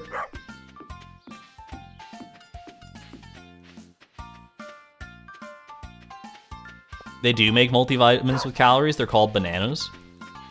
Are you telling me you could live 100% off of eating bananas? Like, and nothing else? Just eat bananas for the rest of your life and you'd be fine? Is that what you're telling me, Karita? Explain yourself? That can't be true. Maybe it is, though. I don't know. I think if they were smart, they'd just make the multivitamins have calories, though. Wouldn't that just make more sense? Then you could just live off multivitamins and it would be fine.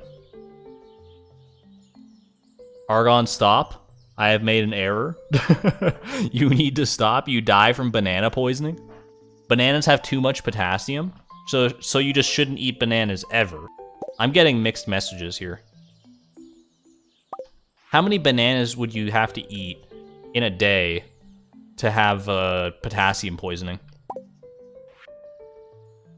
Would you die first of potassium poisoning, or would you like be harmed by the radiation of bananas? Because aren't bananas like notoriously radioactive compared to most other, like they're not like radioactive, they're not uranium levels of radioactive, but they're more radioactive than most foods that we eat.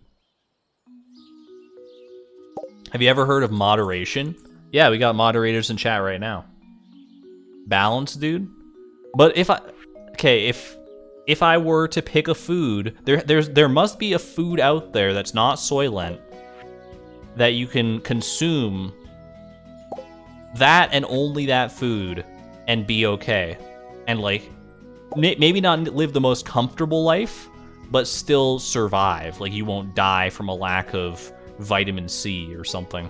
You won't get scurvy all of a sudden. There has to be a food that's not Soylent.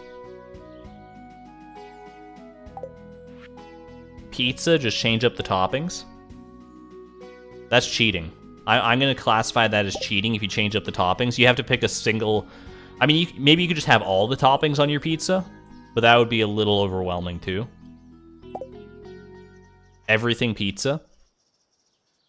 Potatoes? Potatoes. Many people are saying potatoes. Sweet potatoes. People are going either potatoes or pizza. What's so amazing about potato? What kind of things are in potatoes? I thought potatoes were basically just like dry water.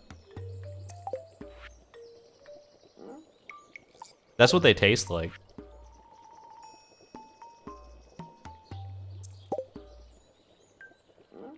Hello, Chloe. Your name is highly regarded around here. Welcome, welcome.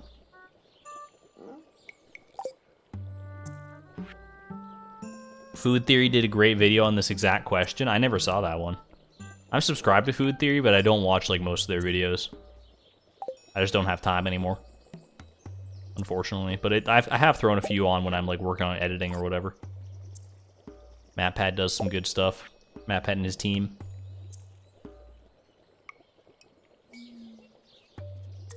Argon, this is why I'm canceling you, because I called potatoes dry water. You can't, no one even like batted an eye at that, so I guess we're all in agreement. Potatoes don't have vitamin B12. That's probably not even an important one. I'm just gonna quickly stop, or taking a quick pit stop here to check on the leaderboard for the male. Someone said Jody is in the lead. Is this correct? 173 for Jody, 163 for Sandy. Those look like the top. Oh wait, Pierre is at 170. What the heck? Why does Pierre love sending me money so much? Emily, I'm rooting for Emily to make it to the triple digits pretty soon here. I think she can make it within the next calendar year. There might be a chance if she just picks up the slack. Emily looking kind of strong all of a sudden. She's still like she's almost like half of the front runner, but she's still hanging in there, so that's all right. Try hard Pierre, Team Sandy. I'm also kind of Team Sandy. I kind of want Sandy to win. We were all collectively facepalming, therefore we couldn't type. Facepalming at what? Dry water?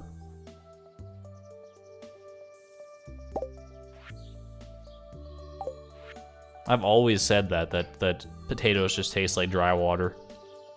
And I think it's an accurate description. If you really think about it, that's all they are. So, another one for Pierre, you don't mind it. Viewer count dropped by 10 during the potato conversation. Those were the 10 people who left to go buy potatoes and see if they actually tasted like dry water or not. And after they've gone to the grocery store and purchased their potatoes and eaten them raw, they'll come back and be like, you were right, they taste like dry water. Dusty water. Even better, honestly.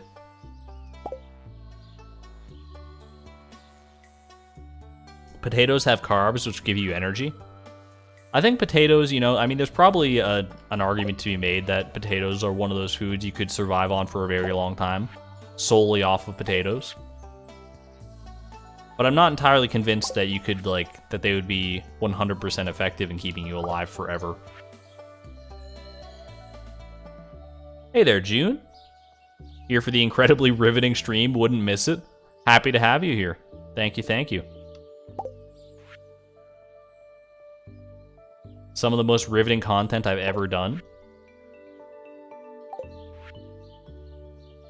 For the record, I'm not delusional. I realize that probably I could be getting a lot more viewers and a lot more chat activity if I were doing something remotely more interesting than opening mail. But these are stats that I'm interested in, and I think a significant portion of the community is also interested in.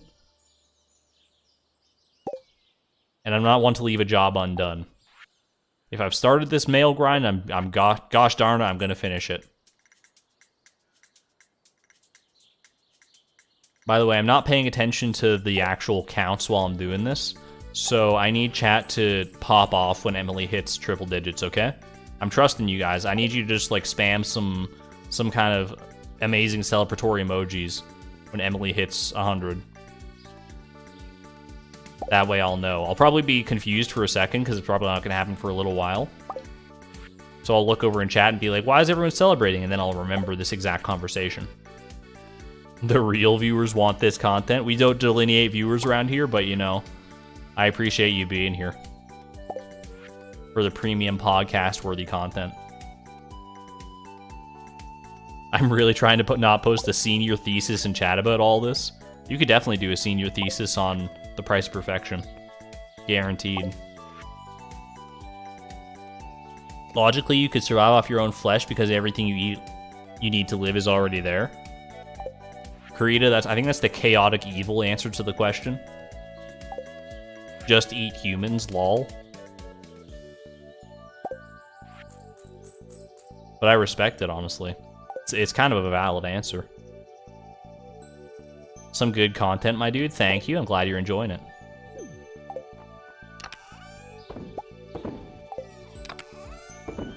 There we go. You don't think we contain fiber? But we eat fiber. We eat things that contain fiber, so fiber must be in there somewhere, right? And don't come at me with this nonsense like, the body breaks down fiber to use the constituent components of fiber. Well, if the constituent components of fiber are in there, why do you need the fiber in the first place, right? Big brain. Just eat those, like, base components of fiber and you don't need the fiber itself. I don't see what could possibly go wrong there. Is it obvious that I never took biology class? Be honest.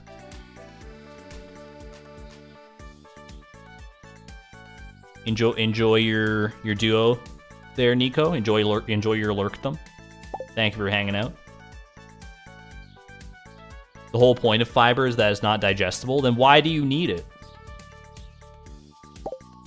And also, if it's not digestible, then you could eat people. Not that I'm condoning cannibalism, but you could eat people and get fiber out of it, right? If they've eaten fiber recently. Yes, very obvious. Very obvious that I've never taken biology. I just think it should be, like, easier and, like why do our bodies suck so bad at surviving? Can't they just, like, be better? Why can't we just absorb nutrients from, like, the air around us? Maybe one day. Maybe evolution will get us there eventually. You need it to clean your digestive system. It goes out of your body through the exit point. So you could... What if you, like, you had a food that had all your nutrients except fiber, and then you also ate, like, toothbrushes. Toothbrushes to that. The bristles of toothbrushes are fiber, right? They're fibrous at the very least. So you could like brush your teeth after you're done eating and then bite off the toothbrush head.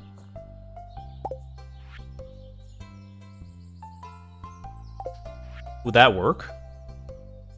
I think it would maybe, even if it doesn't contain fiber, there's no way you're digesting like toothbrush bristles. And it's a toothbrush, so it's gonna clean you. It's gonna clean your digestive tract. That's not fiber. That's not how any of this works. I thought you were a whole adult. You were my male role model. I thought you were like 23. I don't know how old you are. Now you're talking about getting our daily nutrients from breathing. I just don't see why it shouldn't be possible, personally. For the record, we do a little trolling around here. We do a little trolling around here. Don't get it twisted.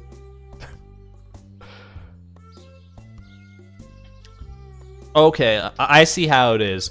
I call potatoes dry water, nobody bats an eye. I talk about eating toothbrushes, everyone loses their mind. I see where the line is drawn. I see where your guys' standards are. I'm taking notes about all of this to use it against you in the future.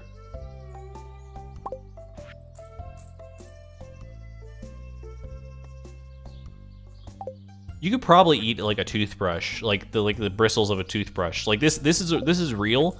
This is not trolling argon now. You could this is actual like real argon. My real thoughts. You could probably eat the bristles of a toothbrush and be totally fine, right? Like it's something that you put in your mouth on a regular basis. There have to be times where like toothbrush bristles or parts of them break off in your mouth and you swallow them anyway. So by, you know, like the law of, by the transitive property, you must be able to consume toothbrushes. If you ate one toothbrush, sure. Please stop, I'm begging. I'm going to sob. That's real though. No, you could definitely eat toothbrushes. You could definitely eat the bristles of a toothbrush. I'm not talking about like the whole handle and everything. I'm talking about like you take some scissors, you chop off the bristles at the top, and you consume those. That's probably fine. I don't think it's like beneficial in any way. I'm not saying that. But I think it's I don't think it would be bad for you. You know that water is poisonous in not too large of quantities? Everything's poisonous if you eat like a certain amount of it, right? Including poison.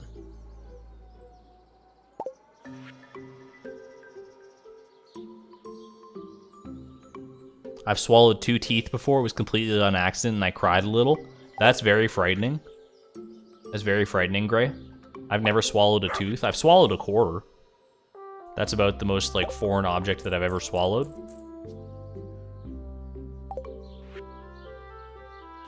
But I was fine.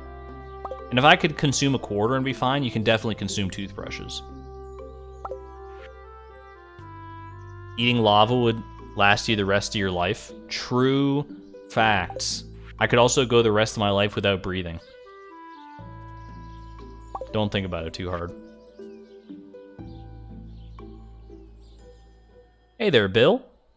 Drop by to say hi on the bus to work. I hope you have a good day at work.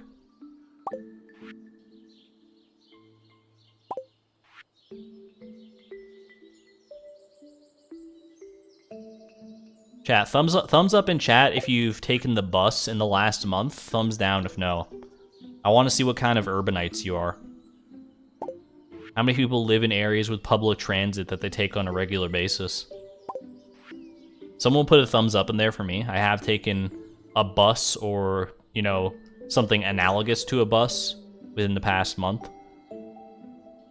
It doesn't happen often, but it does happen, you know, frequently enough to register on the statistics of my life.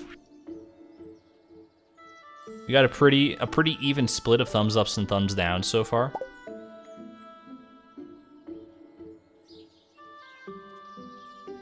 You've taken the train. Trains are so based. I've taken the train one time in my life, and I still remember. It was like when I was like 5 years old, and it was just a magical experience. Maybe it's because I was 5 years old, and that I've only ever taken it one time, and I've never had to like commute on a train to work or something. But I don't want to. Maybe I should just never take a train again, so I don't blemish that experience.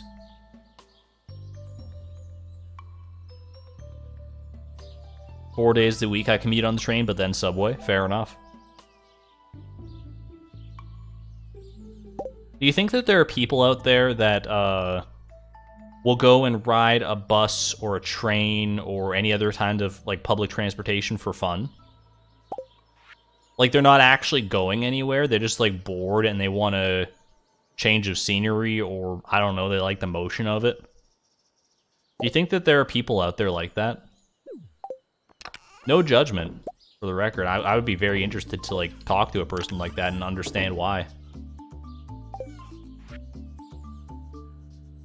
People like that must exist. You did that once? Yeah. I had a friend who used to do it and get away from his roommates. I don't know if that quite counts. That might count, honestly. You know, I think that counts, yeah. But I'm thinking more along the lines of people who like enjoy the act itself of riding on a subway or a bus or what have you.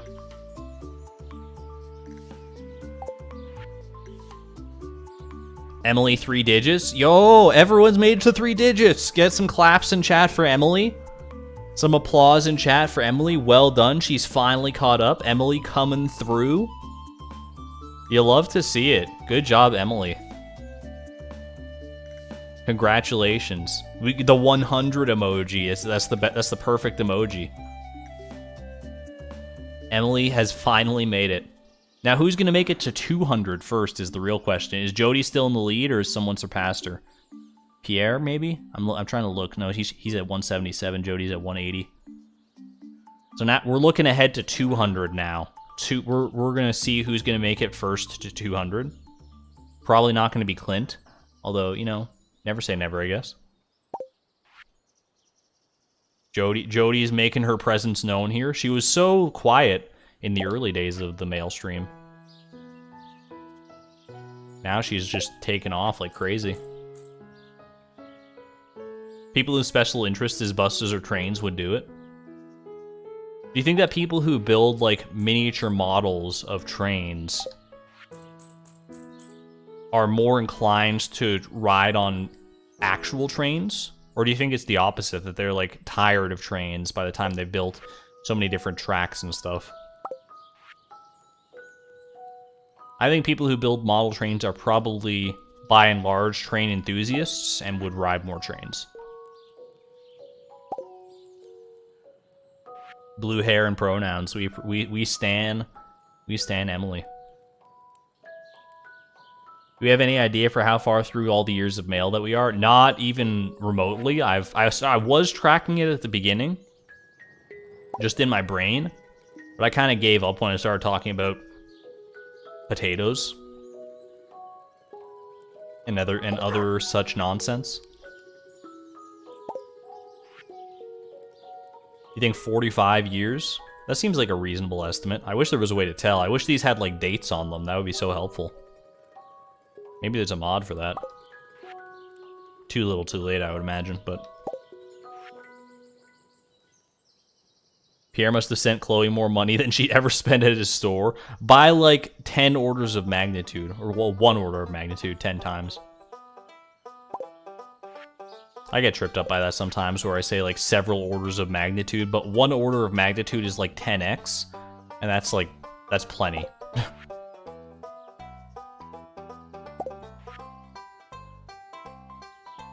Like, saying many orders of magnitude is, for the most part, usually a dramatic exaggeration. Shane, what is Shane? F9. Thinking of collecting all the clothing items, not gonna lie. I think that would be a fun challenge, honestly. Collecting all the clothing items in Stardew Valley. I won't say that it hasn't crossed my mind. I've thought long and hard about various challenges that I would want to do in the game. And that is one that I could consider myself undertaking at some point. You know, hats, shirts, everything. Not every possible, like, permutation and color of every shirt and dyeable object, because then that challenge would last until the heat death of the universe. But at least, you know, one incarnation of each. I think that'd be fun. This music is making me sleepy. I assume you were talking about the song previous to this. This is definitely does not feel like a sleepy Betty Bye time song to me, but hey, maybe you have a different different interpretation of that. One of my friends is such a train fan that he made a music using train broadcasts from different countries. That sounds so cool. Is there a video of that on YouTube, Bill? I would absolutely want to see that or listen to that. That sounds awesome. I love like different avant-garde ways of making music like that. Ever since we were shown like music videos of Stomp in my 7th grade English class, for some reason. I've been fascinated by that kind of stuff.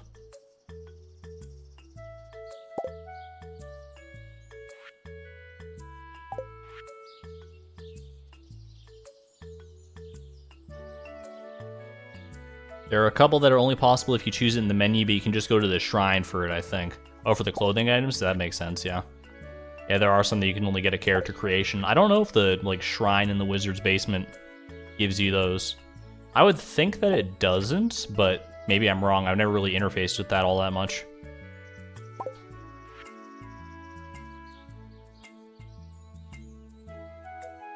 You always fall asleep to Minecraft vids, so this wouldn't be too different of a vibe. That's fair.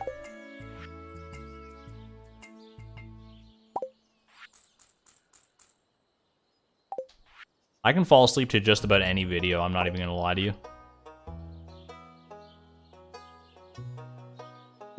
I have my good days and my bad days when it comes to sleeping, as I think we all do. But, for the most part, I could sleep on, like, a gravel road with, like, tornado sirens blaring in the distance. Probably wouldn't be the best sleep I ever got in my life. New Year, New Egg Festival, by the way. But it would be, I could still sleep through it. I could get some shut-eye in that scenario. But maybe I'm overestimating my abilities, I don't know. Tornado sirens are pretty loud, huh? Anyone in chat ever heard a tornado siren, like, in real life? I've heard them through videos and stuff, of course.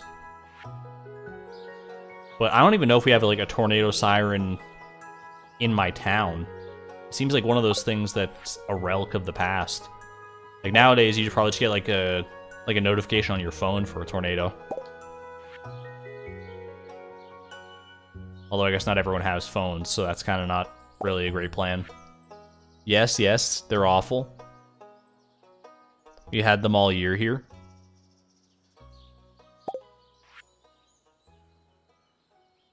What's the... For those who, like, live in areas that are tornado prone or, like, where you have a tornado siren in town, what is, like, your protocol for when you hear a tornado siren? Is it, like, one of those things where most of the time when you hear it, it's, like, just a warning and, like, a false alarm? It's like, hey, there's a tornado in the area. Be wary. Or is it one of those things that they only use it if it's, like, the tornado is, like, 2 minutes away, get in your basement? I have to imagine it's got to be, like, a last minute, like, resort. Like, you have to do it early enough that it gives people time to react and prepare. But you don't want to do it unless you're sure that the tornado is probably going to be, like, right there. Because if you do it too often, I imagine people will get desensitized to it and then, like, not react accordingly, right? Go to the basement. Go to the basement. Yeah, that seems reasonable.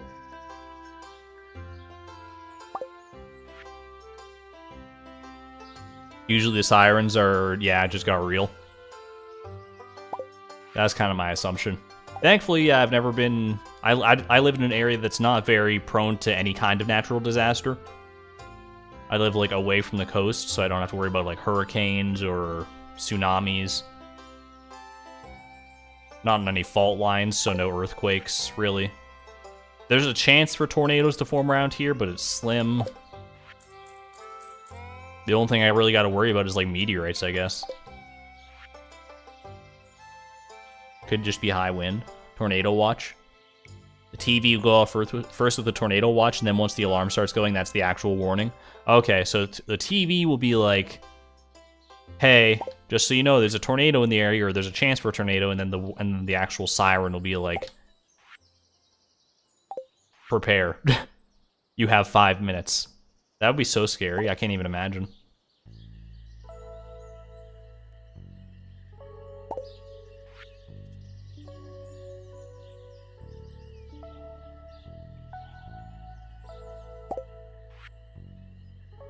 Speaking of natural disasters, does it ever freak anyone else out? I'm sorry to plant this in your brain if you have never thought of this before.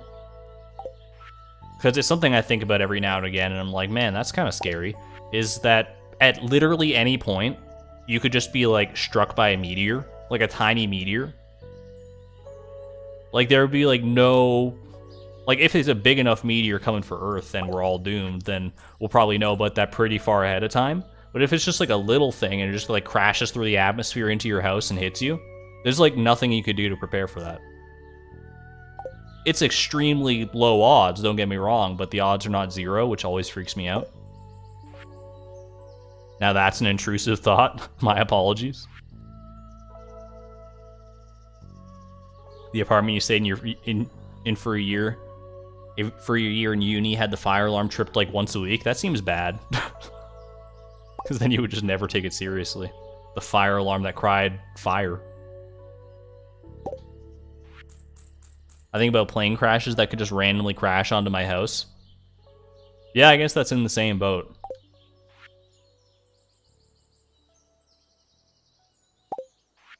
It's probably good not to think about that too much. Exclamation point optimism. That's never going to happen to any of us here, so don't even worry about that. Exclamation point optimism. We're all optimistic in chat. It's just, you know, interesting thought experiments to think about. What exactly is going on? Gabriel, I'm glad you asked. For the Price of Perfection challenge that I did in my channel, where I was trying to get perfection while spending as little money as possible, part of that involved sleeping from years 20 to 111 in order to get an egg from Marnie at the Feast of the Winter Star for free, because it's the only way to get an egg for free. And during that process, we didn't check the mail at all. So now we're getting caught up on the mail, and that's why we're here, celebrating Mail time. Mail time. Mail time. celebrating mail time. And yeah, you're basically caught up.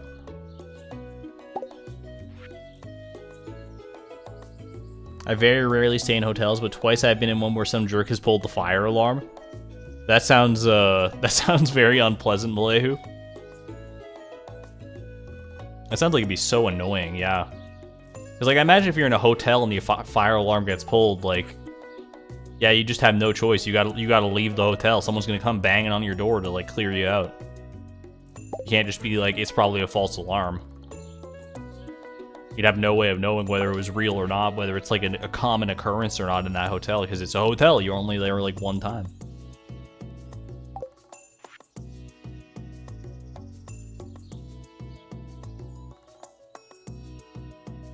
There's a theory in physics that says our universe exists in a false vacuum, and if any particle drops out of the false vacuum, there will be a chain reaction that essentially erases the universe. Thank you for the thought, Spoon Moons. I mean, at the very least, if something like that happens, then I don't have to worry about anyone missing me or, like, leaving my family behind or something, as opposed to, like, a tragic accident that takes my life, because there'll just be nothing left. So that one doesn't sit as poorly with me, because, like, if something like that happens that erases the entire universe, there's going to be no one left to miss the universe. It's, like, it would suck for sure, don't get me wrong. But there would be no one there to interpret that suckage.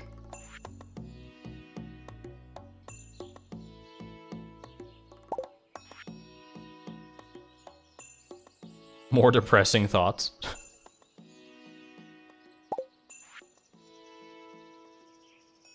Finally caught a stream. Happy to have you here, Riley. Welcome, welcome. I'm going to take a quick hydration break at this New Year, New Egg Festival message here. Give me 1 second.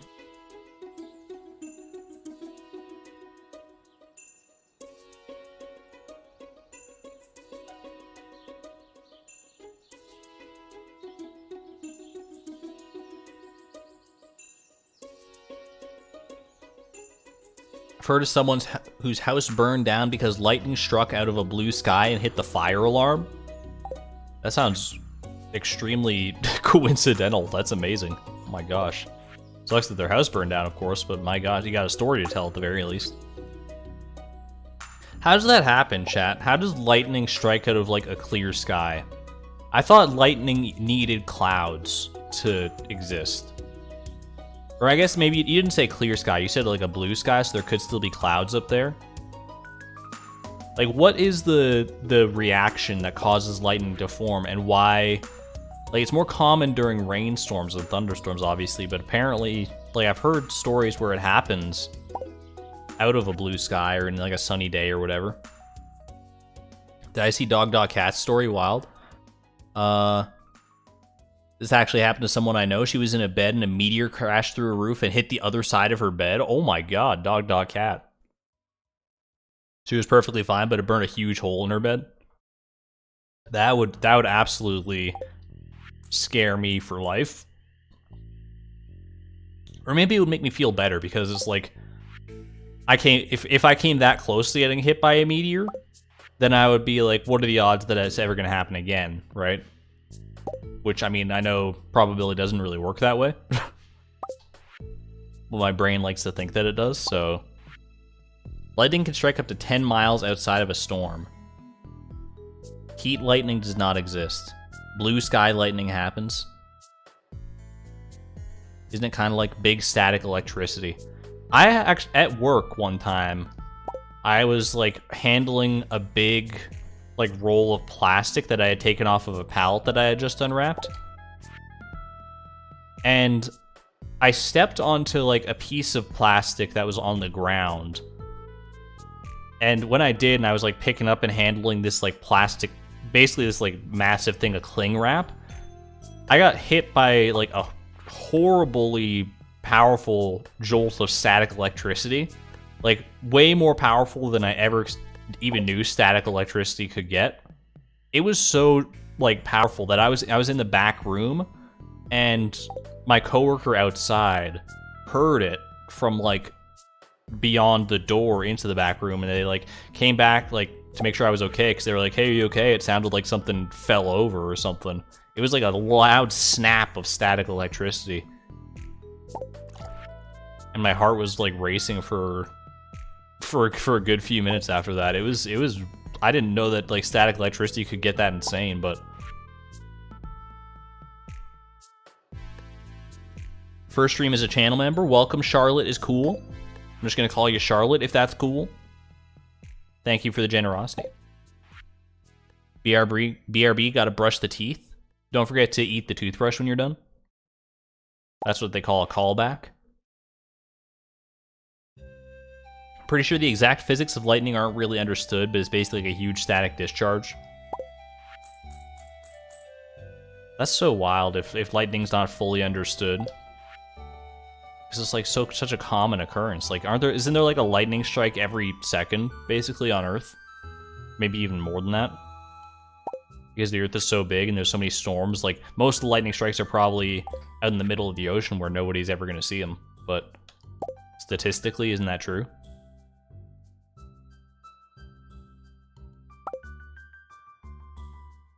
Toothbrush is the best part, not gonna lie. As a meteorology major, and as long as particles that are in the air are oppositely charged to the particles at the ground, lightning can strike anywhere.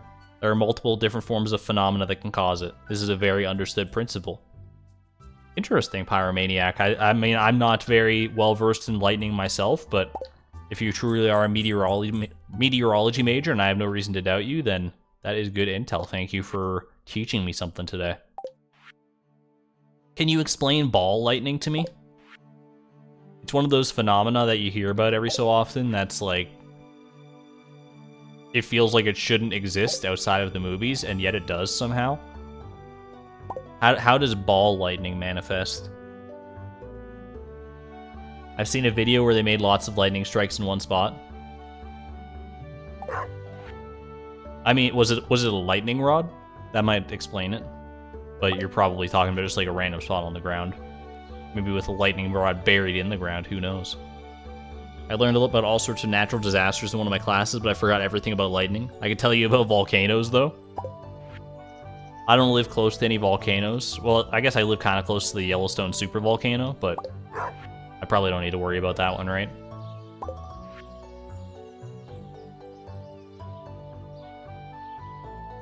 I'm on a stoplight right now, but if I wasn't driving, I'd be going off because I love science and know about the stuff. I like science too. I wish I had more opportunities to actually like talk about it. I watch a decent amount of like science channels on YouTube. Like I'm a big Sci-Man Dan fan. I watch SciShow, Kurzgesagt, many others. Honestly, like science YouTube is some of the best YouTube that's out there. Any good science YouTuber recommendations? Nile Red's another good one I just remembered. The chemistry. The man with the chemistry hands. You got me. Ball lightning is technically one of the few unexplained phenomena, but we do know that it is distinct from St. Elmo's fire. I forgot about St. Elmo's fire. That's probably the coolest name for any natural phenomena ever. St. Elmo's fire. That's so wild. The Backyard Scientist. I think I've seen some stuff from the Backyard Scientist, but I don't think I've watched their stuff consistently. I'll need to worry about Yellowstone right around when everyone else does. Fair enough. Start with a biology class. I guess I could just like go take a biology class at some local college or something. But I'm not really like that interested in it. I'm kind of more. I think it's more fun and a more productive use of my time to just ask random biology questions to chat and take the first answer I see from a random person on the internet as gospel. I don't see what could go wrong with that. Nile Blue is also fantastic. Same guy as Nile Red. Just like there's like a secondary channel with behind the scenes stuff. I didn't even know he had that. That's pretty great though, if that is the case. There was a great video on the Yellowstone supervolcano. I don't know who made it though. I feel like there's a few of them out there. The Yellowstone supervolcano seems like such an interesting topic that many people would probably make videos about it. I'm inclined to make a video about it, and I have no idea what I would even say. I'd be like, man, y'all know there's a supervolcano underneath Yellowstone National Park? That's pretty messed up. Anyway, like and subscribe. Just kidding. F8 for Sandy. Have you ever heard of volcanic lightning? Is that like where there's like charged particles in the like smoke from a volcano? It's not really called smoke when it's a volcano, is it? It's called something else. There's like an actual term for that.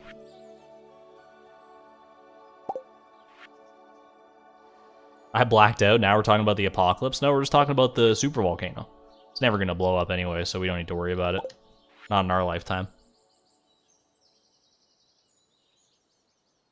We couldn't graduate high school without taking a year of biology, chemistry, and physics.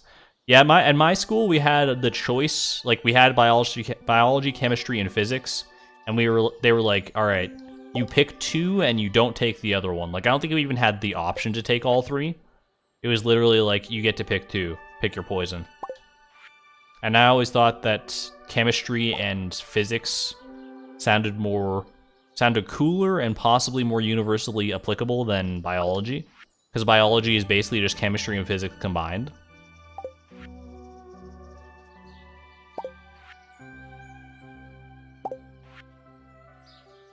Evelyn is making quite the show of herself in this start of this year's mail.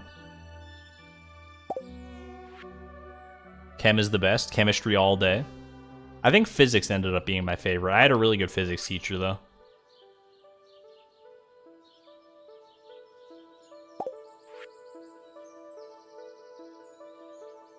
There was a part like near the very end of physics in high school where we started learning about quarks. And I remember thinking like in the class, like this feels like a very advanced topic for a high school physics course. We didn't learn about them for very long. But I don't know, it seemed like such a strange, I don't know, maybe like we'd already reached the end of the curriculum early, and our physics professor just thought it would be like cool to tell us about quarks. Which, I mean, don't get me wrong, quarks are pretty cool. If only because of their name.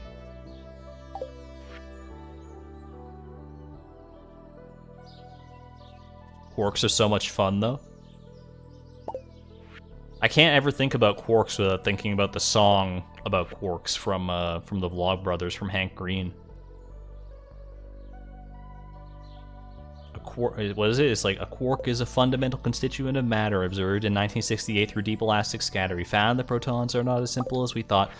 We thought they were solid particles, but they are not. And so on and so forth.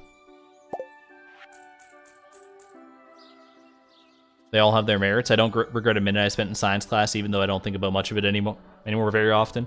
Yeah, that's the thing, is like probably the majority of things you learned in school, in like high school classes, science, English, math, otherwise, guaranteed most of the specifics are lost to people now, like myself included. I don't remember a lot of the specifics and like very, you know, niche knowledge that we learned in those courses. But like looking back on it now, I'm very glad that I took them, because the combination of learning all those things taught me some very good fundamental, like basic principles of learning and knowledge in general. So I think it is, I don't know. I think in some capacity the education system knows what it's doing there. Obviously, there's a lot that could be improved that way, but that's exclamation point current events, so we're not gonna delve too deep into that. Quarks and stuff. Quarks is a bar on Deep Space Nine to you? That's a great name for a bar.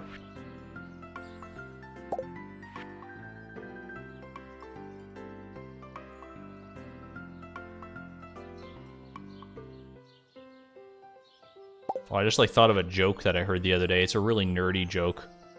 What was it? How does it even go? I might mess this up. I'm so bad with jokes and like remembering the actual punchlines. What I think it was like 3 perfect logicians walk into a bar, and the bartender asks, "Would you all like a beer?" The first logician says, "I don't know." The second logician says, "I don't know." The third logician smiles and says, "Yes."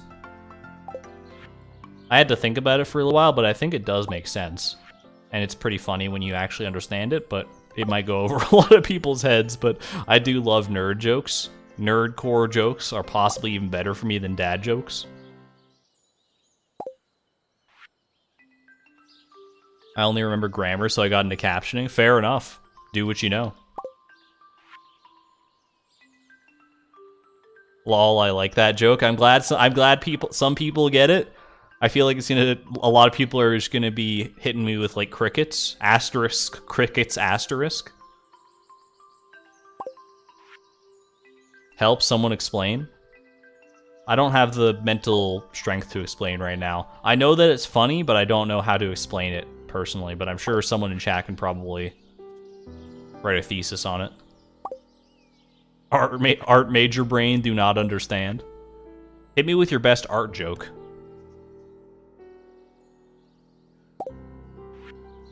I feel like I don't know any art-related jokes, but I mean, they must be out there. There's jokes about literally every topic on Earth and off Earth. I want to understand, but I don't. I can hear you, but I won't. My director made the worst joke today. It wasn't even a so bad it's a good thing. It was just so bad. Autumn, you can't just drop that in chat and not tell the joke. As someone who obviously knows a lot about Stardew, would you say it's worth the 1 million for a statue of endless fortune? I think so, honestly. I think the statue of endless fortune is a pretty nice tool for convenience. Being able to like get the I think it's honestly most useful for oops, I forgot to hit the button for Lewis. I think it's most useful for Omni Geodes and for loved gifts on people's birthdays. I haven't really interfaced with it that much, so maybe I don't entirely know what I'm talking about, but I do think the Statue of Endless Fortune is usually a good investment. Depends on your playstyle, though. Da Vinci? How can you tell there's a drummer knocking at your door? I don't know, Lisa. How can you tell that there's a drummer knocking at your door? Why are violins so much smaller than a viola? They aren't. The violinists' heads are just bigger. I like that one. That's clever. If the first two don't know, then they didn't say no, so the last one logically knows that the answer is yes. That's basically the conceit of the joke. It's very funny. It's funny because people like don't understand it, which kind of adds to the charm. He keeps speeding up. Keeps speeding up the knocking on your door. That's pretty good. The joke was something like, why can you never find a rhino hiding in a tree? And then when you say why, he goes, because they're so good at it. Okay, maybe a hot take here. I think that's a great joke. I think it's a great joke because it makes so little sense. Some of the best jokes, like, you can't get away with that kind of joke very often, but if you catch someone in the right mood with that kind of stupid nonsense joke, it can be the best joke they've ever heard.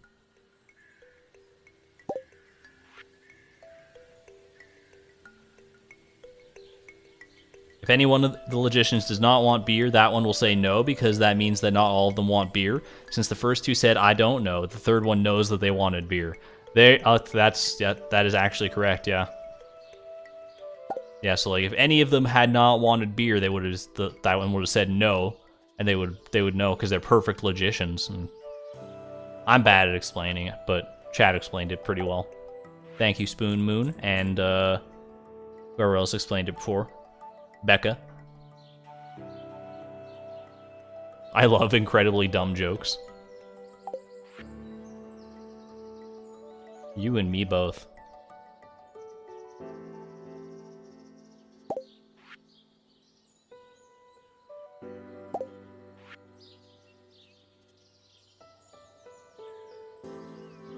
Some astronauts went to the moon and found some bones there. What were they from?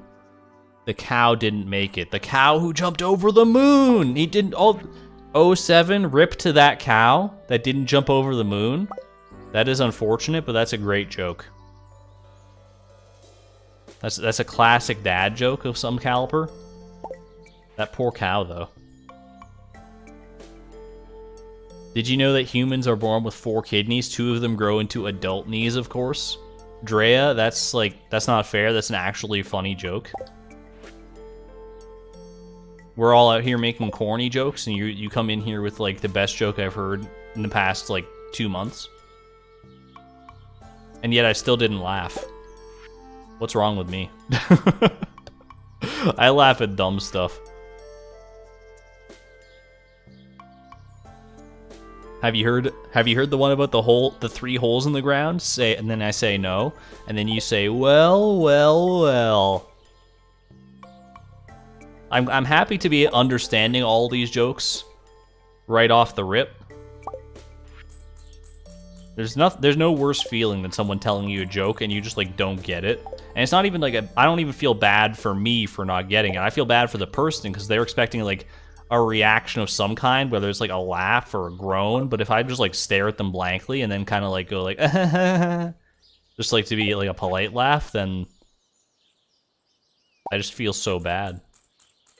I've gotten pretty good at fake laughing, I think, for that exact reason. 2 fish swim into a concrete wall. One turns to the other and says, damn! This is a PG-13 stream, only I get to say damn. Also, fish don't talk. That's a very unrealistic joke. 4 out of 10. Just kidding. That's a great joke. Iron Man stops the villain while Aluminum Man foils them. Why did that one get me? That's the first one that's made me like actually laugh. I don't know why, but I know the other jokes are good and I say they're good, but that one got me to laugh. I don't know why. Just tickled me in the right way at the right time, I guess. Why was 6 scared of 7? Because 7 was lurking around. That's a deep stream lore joke, and I appreciate that, Karita.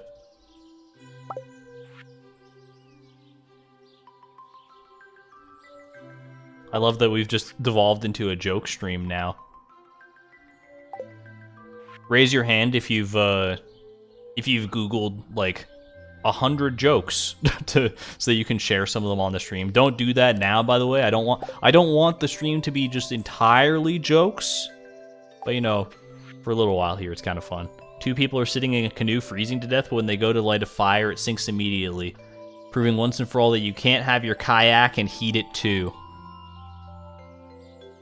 If I had a face cam, you would have seen the sheer bewilderment and disappointment on my face. I don't know, it was an emotion that I've never felt before. Well done. Well done, Drea. You really like the joke stream? Joke stream is fun. It's a fun archetype for a stream. It's not one that we can do too often, I don't think, because it can easily be overdone.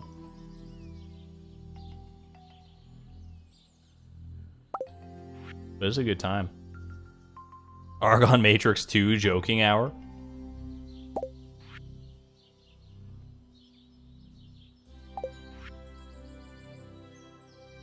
On a completely different note, by the way, I did, while I was sick with COVID, I had plenty of time to, like, watch stuff. Because I've always talked on stream, you know, I talk a lot on stream about how, like, there are many movies and stuff that I would want to watch, but I just don't have the time or the energy or whatever to watch them. And being sick, while it has many, many downsides, obviously, the upshot to it is that there's plenty of time while you're lying on the couch, feverish and delirious, to watch movies and shows that you might not otherwise have. The ones I chose to watch in this time were... I watched all of Death Note. Yo, Jody hit 200. Congratulations, Jody. Get some celebratory emojis in chat for Jody. Pick your favorite and go with it. We're rolling into the 200s already. It's amazing. Congratulations, Jody. Yeah, so I watched all of Death Note. I watched... I started watching some of the Studio Ghibli movies, whatever they're called. I think that's Studio Ghibli anyway. I watched Princess Mononoke and Kiki's Delivery Service. Did I watch anything else? I don't think so, actually. I think those were like literally the only things I watched. But all of them were great. And I don't necessarily have the highest, you know, bar for critical acclaim of like movies and shows. Like, there are a lot of bad shows that I probably still like because I'm very easy to please. And I like to I try to find the good in things, even in the worst things. But like Death Note, top tier. Kiki's such a cute movie. It was a very cute movie. Yeah, I don't know. It was like, it wasn't quite what I expected going into it, but I didn't really have any expectations going into it, so I was pleasantly surprised.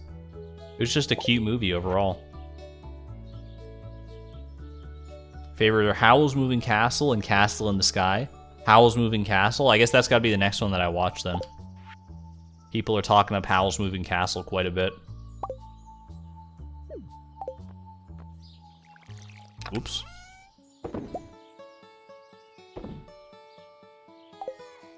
Celebration emoji. The Princess Bride is your favorite campy movie? I think I've seen The Princess Bride twice in my life.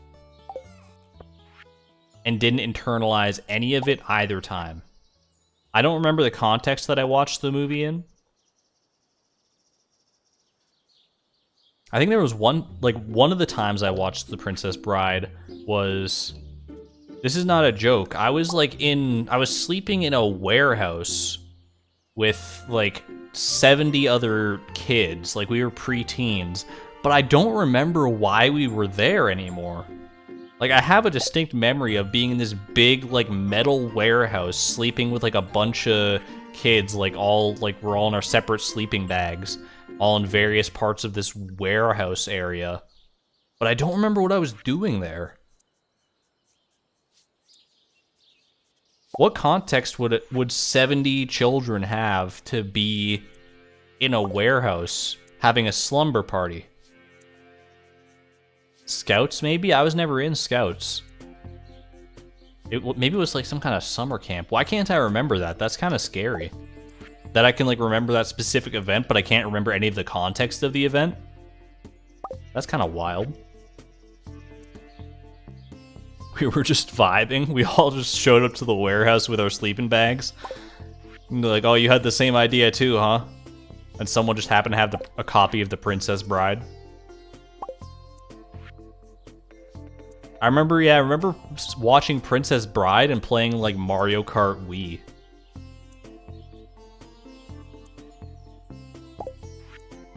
Those are the only memories I have of that. It was so strange.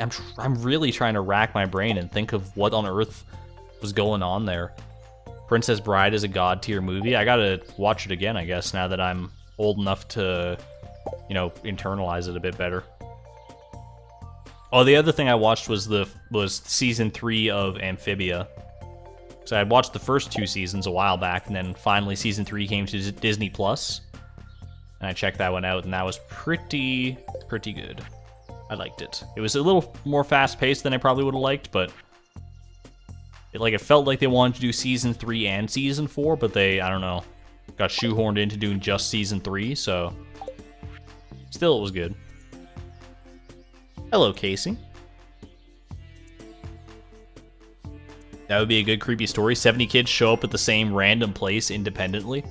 Sounds like some kind of weird SCP thing. I gotta get back into writing, honestly. I've had like several ideas for fun short stories and even like longer form stories and stuff. I don't really have the time to do it right now between like streaming, editing, my other like normie job. So it's definitely something I want to make time for in the future. Amphibia is probably your favorite show of all time, TBH. It's a really good one, Wyatt. It is a fantastic show. It's not for everyone, but no show is for everyone, so I mean that's just par for the course. Still, I really liked it. If you enjoy the likes of like Gravity Falls, Steven Universe, She-Ra, that sort of stuff, then you're gonna like Amphibia quite a bit, I imagine.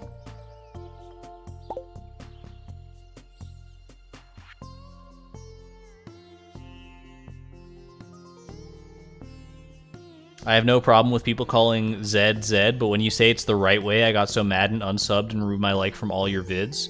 That's a bit of an extreme reaction, Pineapple Pizza, but you know, I can't stop you. I'm not gonna back down. It is the right way to say it. But you do you. We can still be friends. I have no bad blood for people who say Z instead of Zed. I just want them to know that they're saying it the factually incorrect way.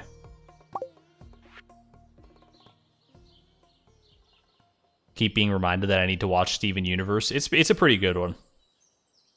I think the early parts of it, early and mid parts are god tier, and then the ending of it, still good but kind of weird.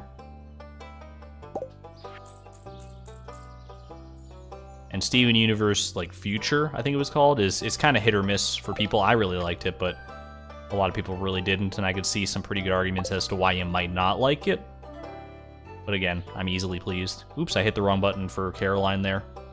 Alt F1, and then just 1 for Caroline. Your warehouse stories make me try to remember the time in my life that I don't understand. No luck for me yet. That's like literally the first time I've had that kind of a memory, and it scares me.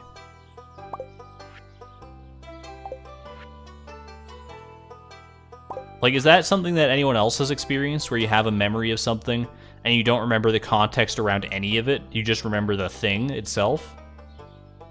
Like, there are things that I could think of that it would be similar to that, where like when I was a really young child and living in various places, but I could always sort of like have a fuzzy context around why I was there doing that thing. But for that one, it's just like a static moment in time. It's like a memory that's been implanted to me from like an alternate universe.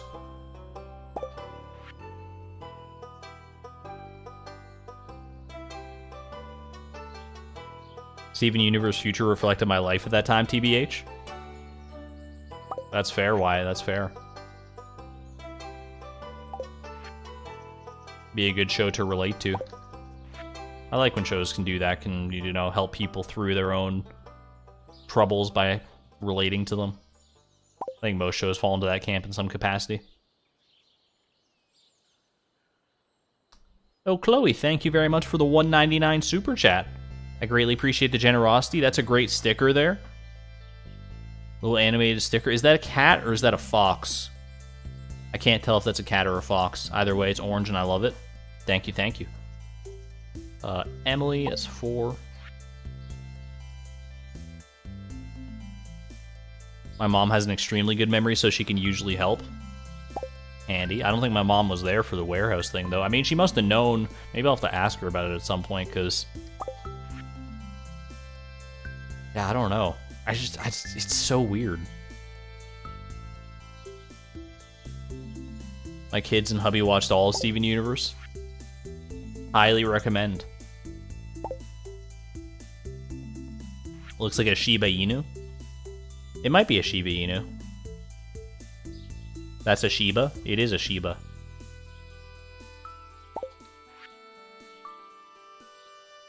How's Minu? Minu is doing very well. Thank you for asking, June. She's old, so she doesn't like do much, but she's chilling. She's just vibing. New Year, New Egg Festival. That was the previous one. I think I'm getting to the point. Like I said, I was tired even at the start of the stream, so I might go for... I think I'm gonna go for 2 more years of mail, and then I might call the stream there. That seems like a good spot to me. I'm running low on energy. I cannot lie.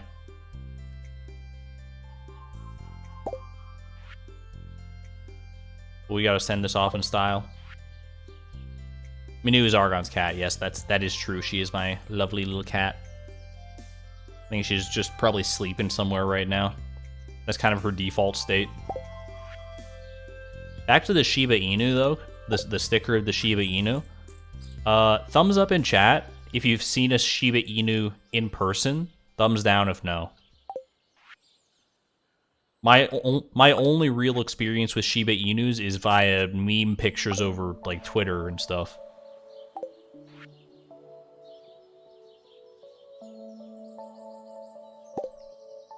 They seem like they'd be very snooty dogs in real life. I don't know, something about them strikes me as particularly snooty. We got lots of thumbs ups in chat. Lots of people have been seeing Shiba Inus. Where do you find the Shiba? Do you own Shiba Inus? Do all these people own Shiba Inus, or do you just have like a neighbor that has one, or you seen one in a pet store or something?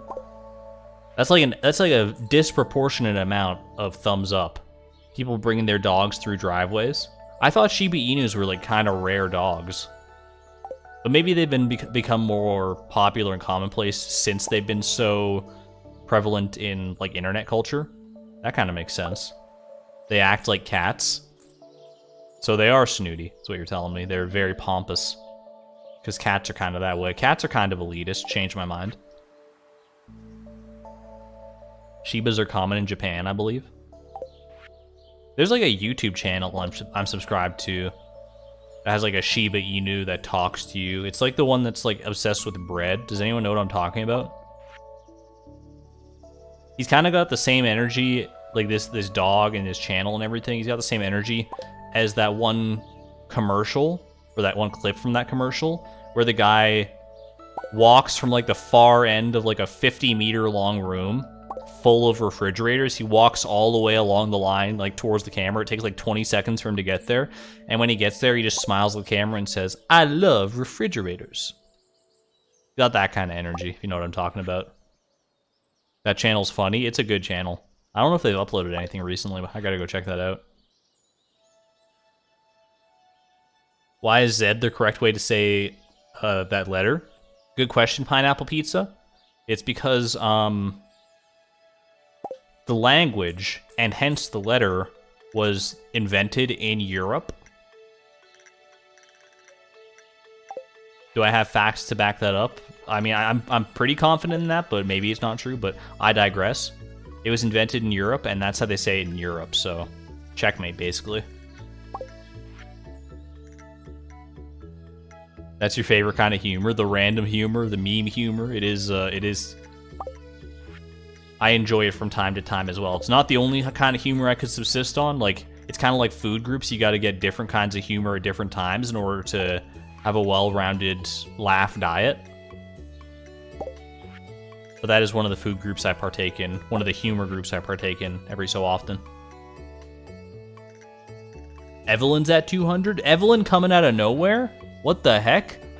Is Evelyn the second person to 200? She did send me a lot of cakes. Kind of out of nowhere, so.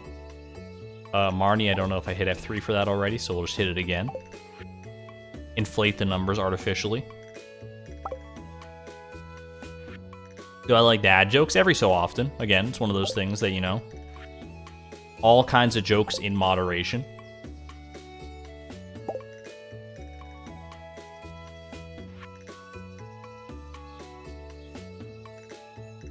Ratio L, bozo, cap, maid, seethe, coat, black pilled, stay mad, own, counter ratio, don't care. Pineapple pizza, are you okay? Do you need a hug? I can send a hug. Everyone send a hug to Pineapple Pizza. I understand that my statements about the letter Z have made you slightly upset.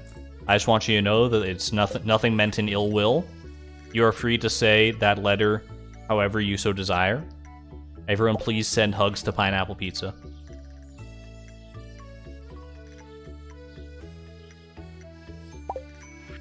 We're not about making anyone feel, you know, bad or mad or anything here. We're just about having a good time and, you know, being silly.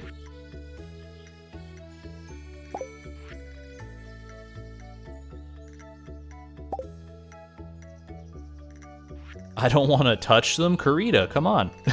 It's a group hug. You can't just opt out of a chat group hug. That's not how this works. You don't get a say.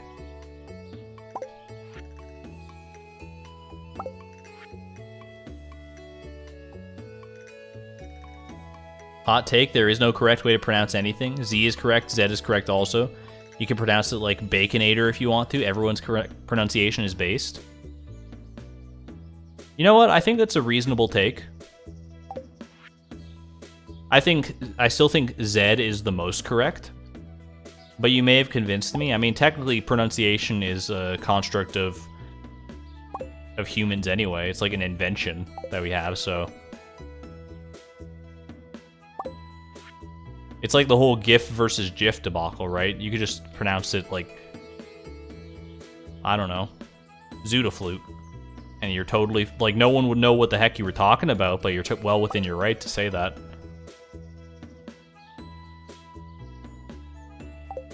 Does anyone remember Zaboomafoo?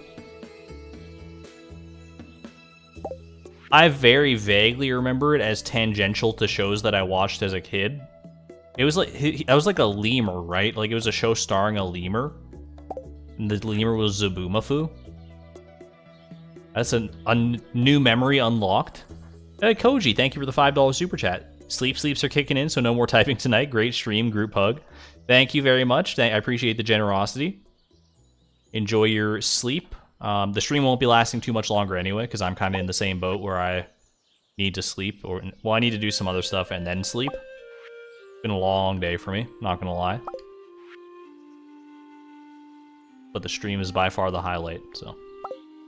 You loved Zaboomafoo?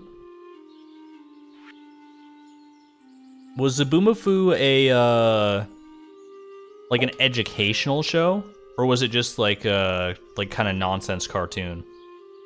I think it was a show for very young kids. New Year, New Egg Festival. This is going to be the last year of this stream. So once we hit the Egg Festival message from Lewis again, that's going to be the cue to call it. Just so we're all prepared.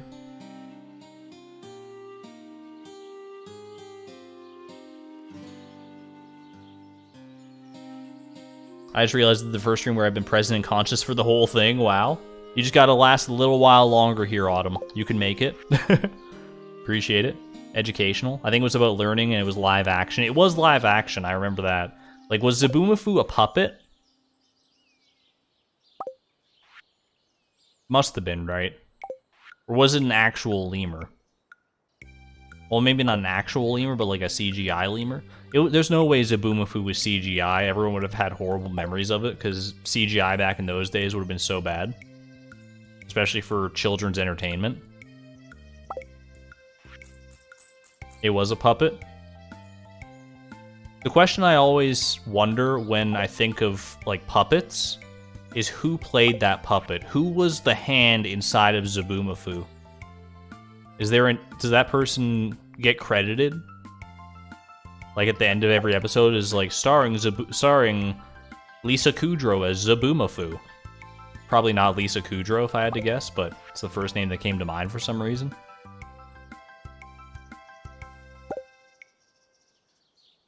There's a real lemur? There's not a real lemur in Zaboomafoo. You guys are trolling me. Puppet and real lemur? Claymation too? Claymation's pretty cool. Whenever I think of Claymation, I think of Nox's Corner on YouTube. That's like OG YouTube.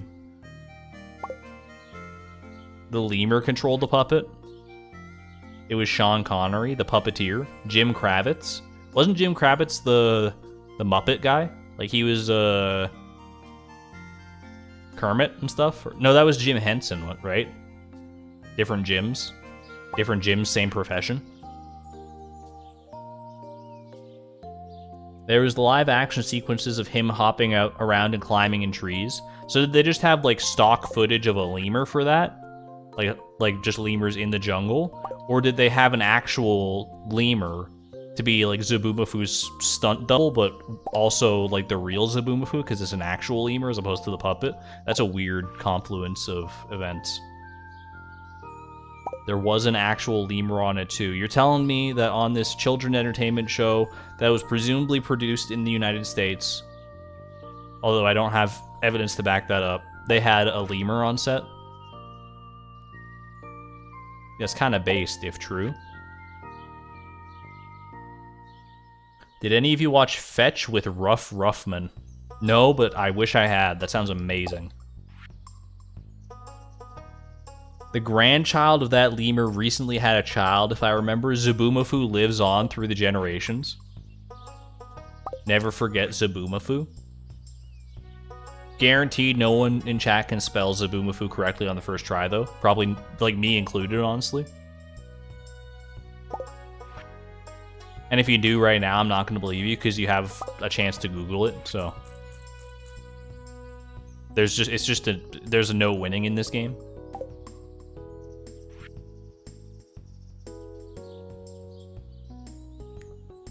See, I can't even confirm whether this spelling of Zaboomafoo is correct, because I don't know how to spell Zaboomafoo off the top of my head.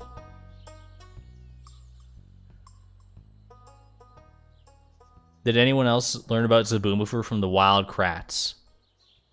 A few people brought up the Wild Kratts when I first mentioned Zaboomafoo, but I don't know what it is. Is that like the people who made Zaboomafoo, or is that like something else? I feel like Marnie has sent me a lot of hay in the past, like, 20 letters here.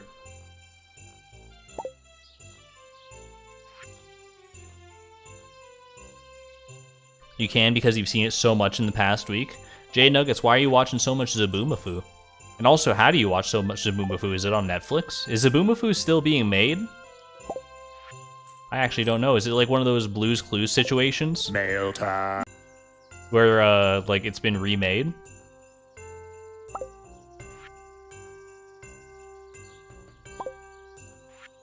Getting your wisdom teeth out tomorrow? Any tips? I've never had my wisdom teeth out. I just, Godspeed to you, Alexandra. Drink fluids and, clear your schedule, basically. I don't know what to tell you. I'm sure people in chat probably have better advice than I do.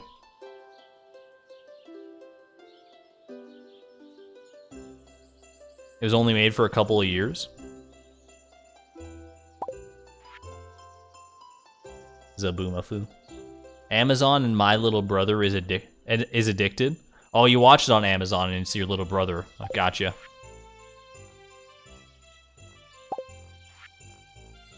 If it was only made for a short while, does that mean there's like very few episodes of it? So your brother's addicted and you have to watch like the same episodes over and over and over and over and over again ad nauseum?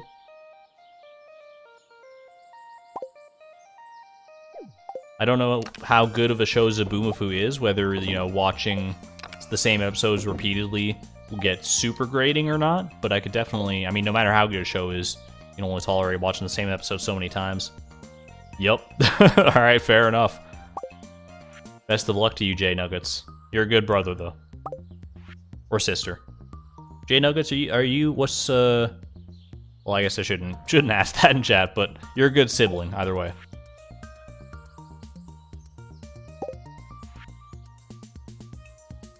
PBS kid here. I watched, I don't think I watched PBS as a kid. I watched, what was it called? Treehouse. Treehouse was the name of the channel in Canada. I think it's still a thing. I think Treehouse is still a channel in Canada, but I don't really watch cable or anything anymore, so I have no idea if it's still around or not.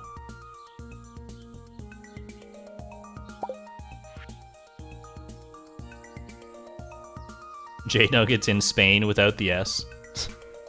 Without the spin. Wait, is that just A? Shane is F9. I think we're closing in on the final little bit of this year. I don't know how many years this has been, but it's been fun. Thank you, my friend Gus. And there's the Egg Festival. I feel like we've got to be over halfway through the mail at this point, but honestly, I have no earthly idea. I just have no clue how far we are into this ridiculous mail grind. I just know there's still more mail to go. Holy moly. Let me go ahead and sleep to lock this in. It's 6:20 p.m. from just checking mail, by the way. Oh my good lord. There we go. Alright, so we still have more mail streams in the future.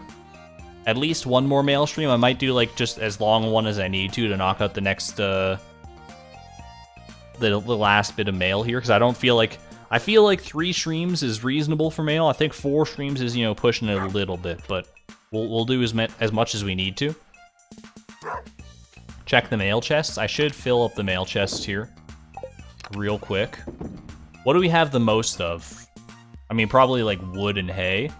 64 gold bars to 49 iron bars. How many copper bars? Where are the copper bars, though? Does Clinton... Oh, no, he does send them. Just down here. 60 copper bars. So we actually have the most gold bars out of anything. That's actually very surprising. Battery packs, because both Kent and Pam send those. A lot of different dishes. 19 baked fishes. Wyatt, thank you for the $5 super chat.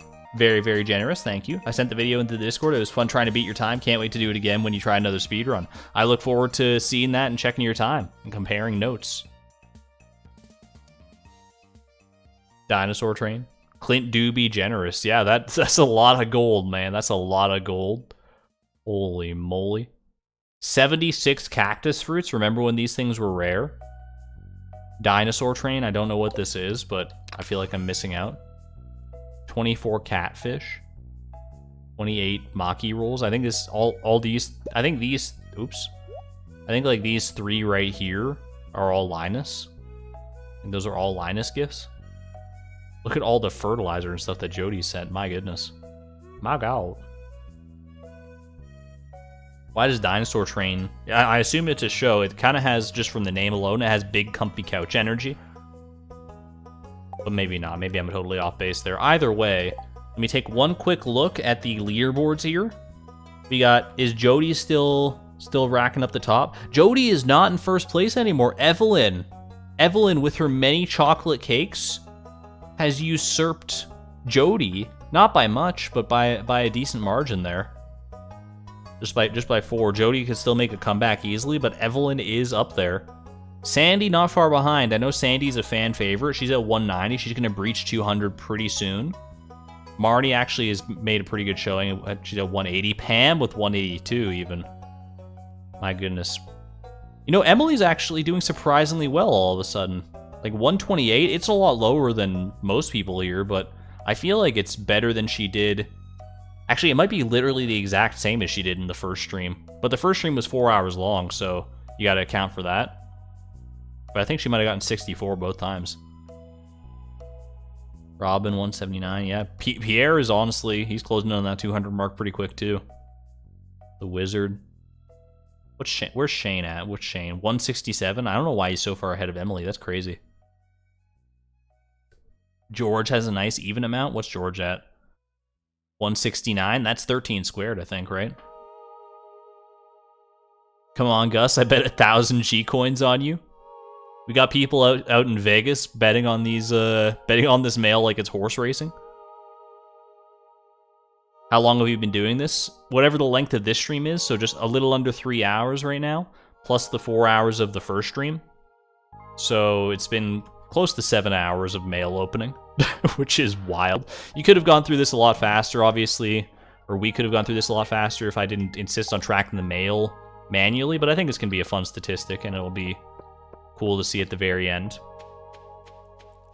Either way, let's just take a quick, quick run around Frugal Farm. I literally forgot about all these meteors, but there they are.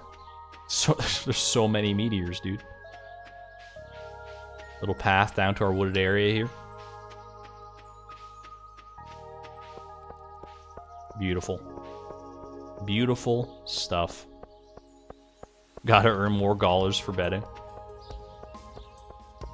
Alright, well, Timby, I'm gonna go ahead and water you here and pet you for the people. I forgot we had our little fishing nook over here, dude. That bamboo pole. I can't believe we caught every fish with that bamboo pole. That's crazy. I digress. Thank you very much for joining me for this this chill mail opening stream. It was a fun time. We're going to be going live again on Friday, not for more mail opening, but for something different. You can see it on the stream schedule in the Discord, as well as on my community tab on YouTube. It's called, I call it the Skull Caverns Deep Dive. You can probably take a guess at what that might be, but I think it's gonna be fun. I've got an idea for things, so you'll see how that goes. Either way, thank you all for hanging out for a little bit. I'm gonna go ahead and get some rest because I need it. I hope you enjoyed the stream, and if you did, please leave a like down below. It really does help out the channel. Subscribe if you want to be notified next time I go live, which, like I said, it will be on Friday around 11 a.m. Pacific Standard Time. Join the Discord if you want to be notified as well, !point Discord. And I will see you around. I hope you all have a lovely day, evening, morning, wherever you might be. And see you next time. This is Argon Matrix, signing out. Thank you and have a great night. Bye-bye.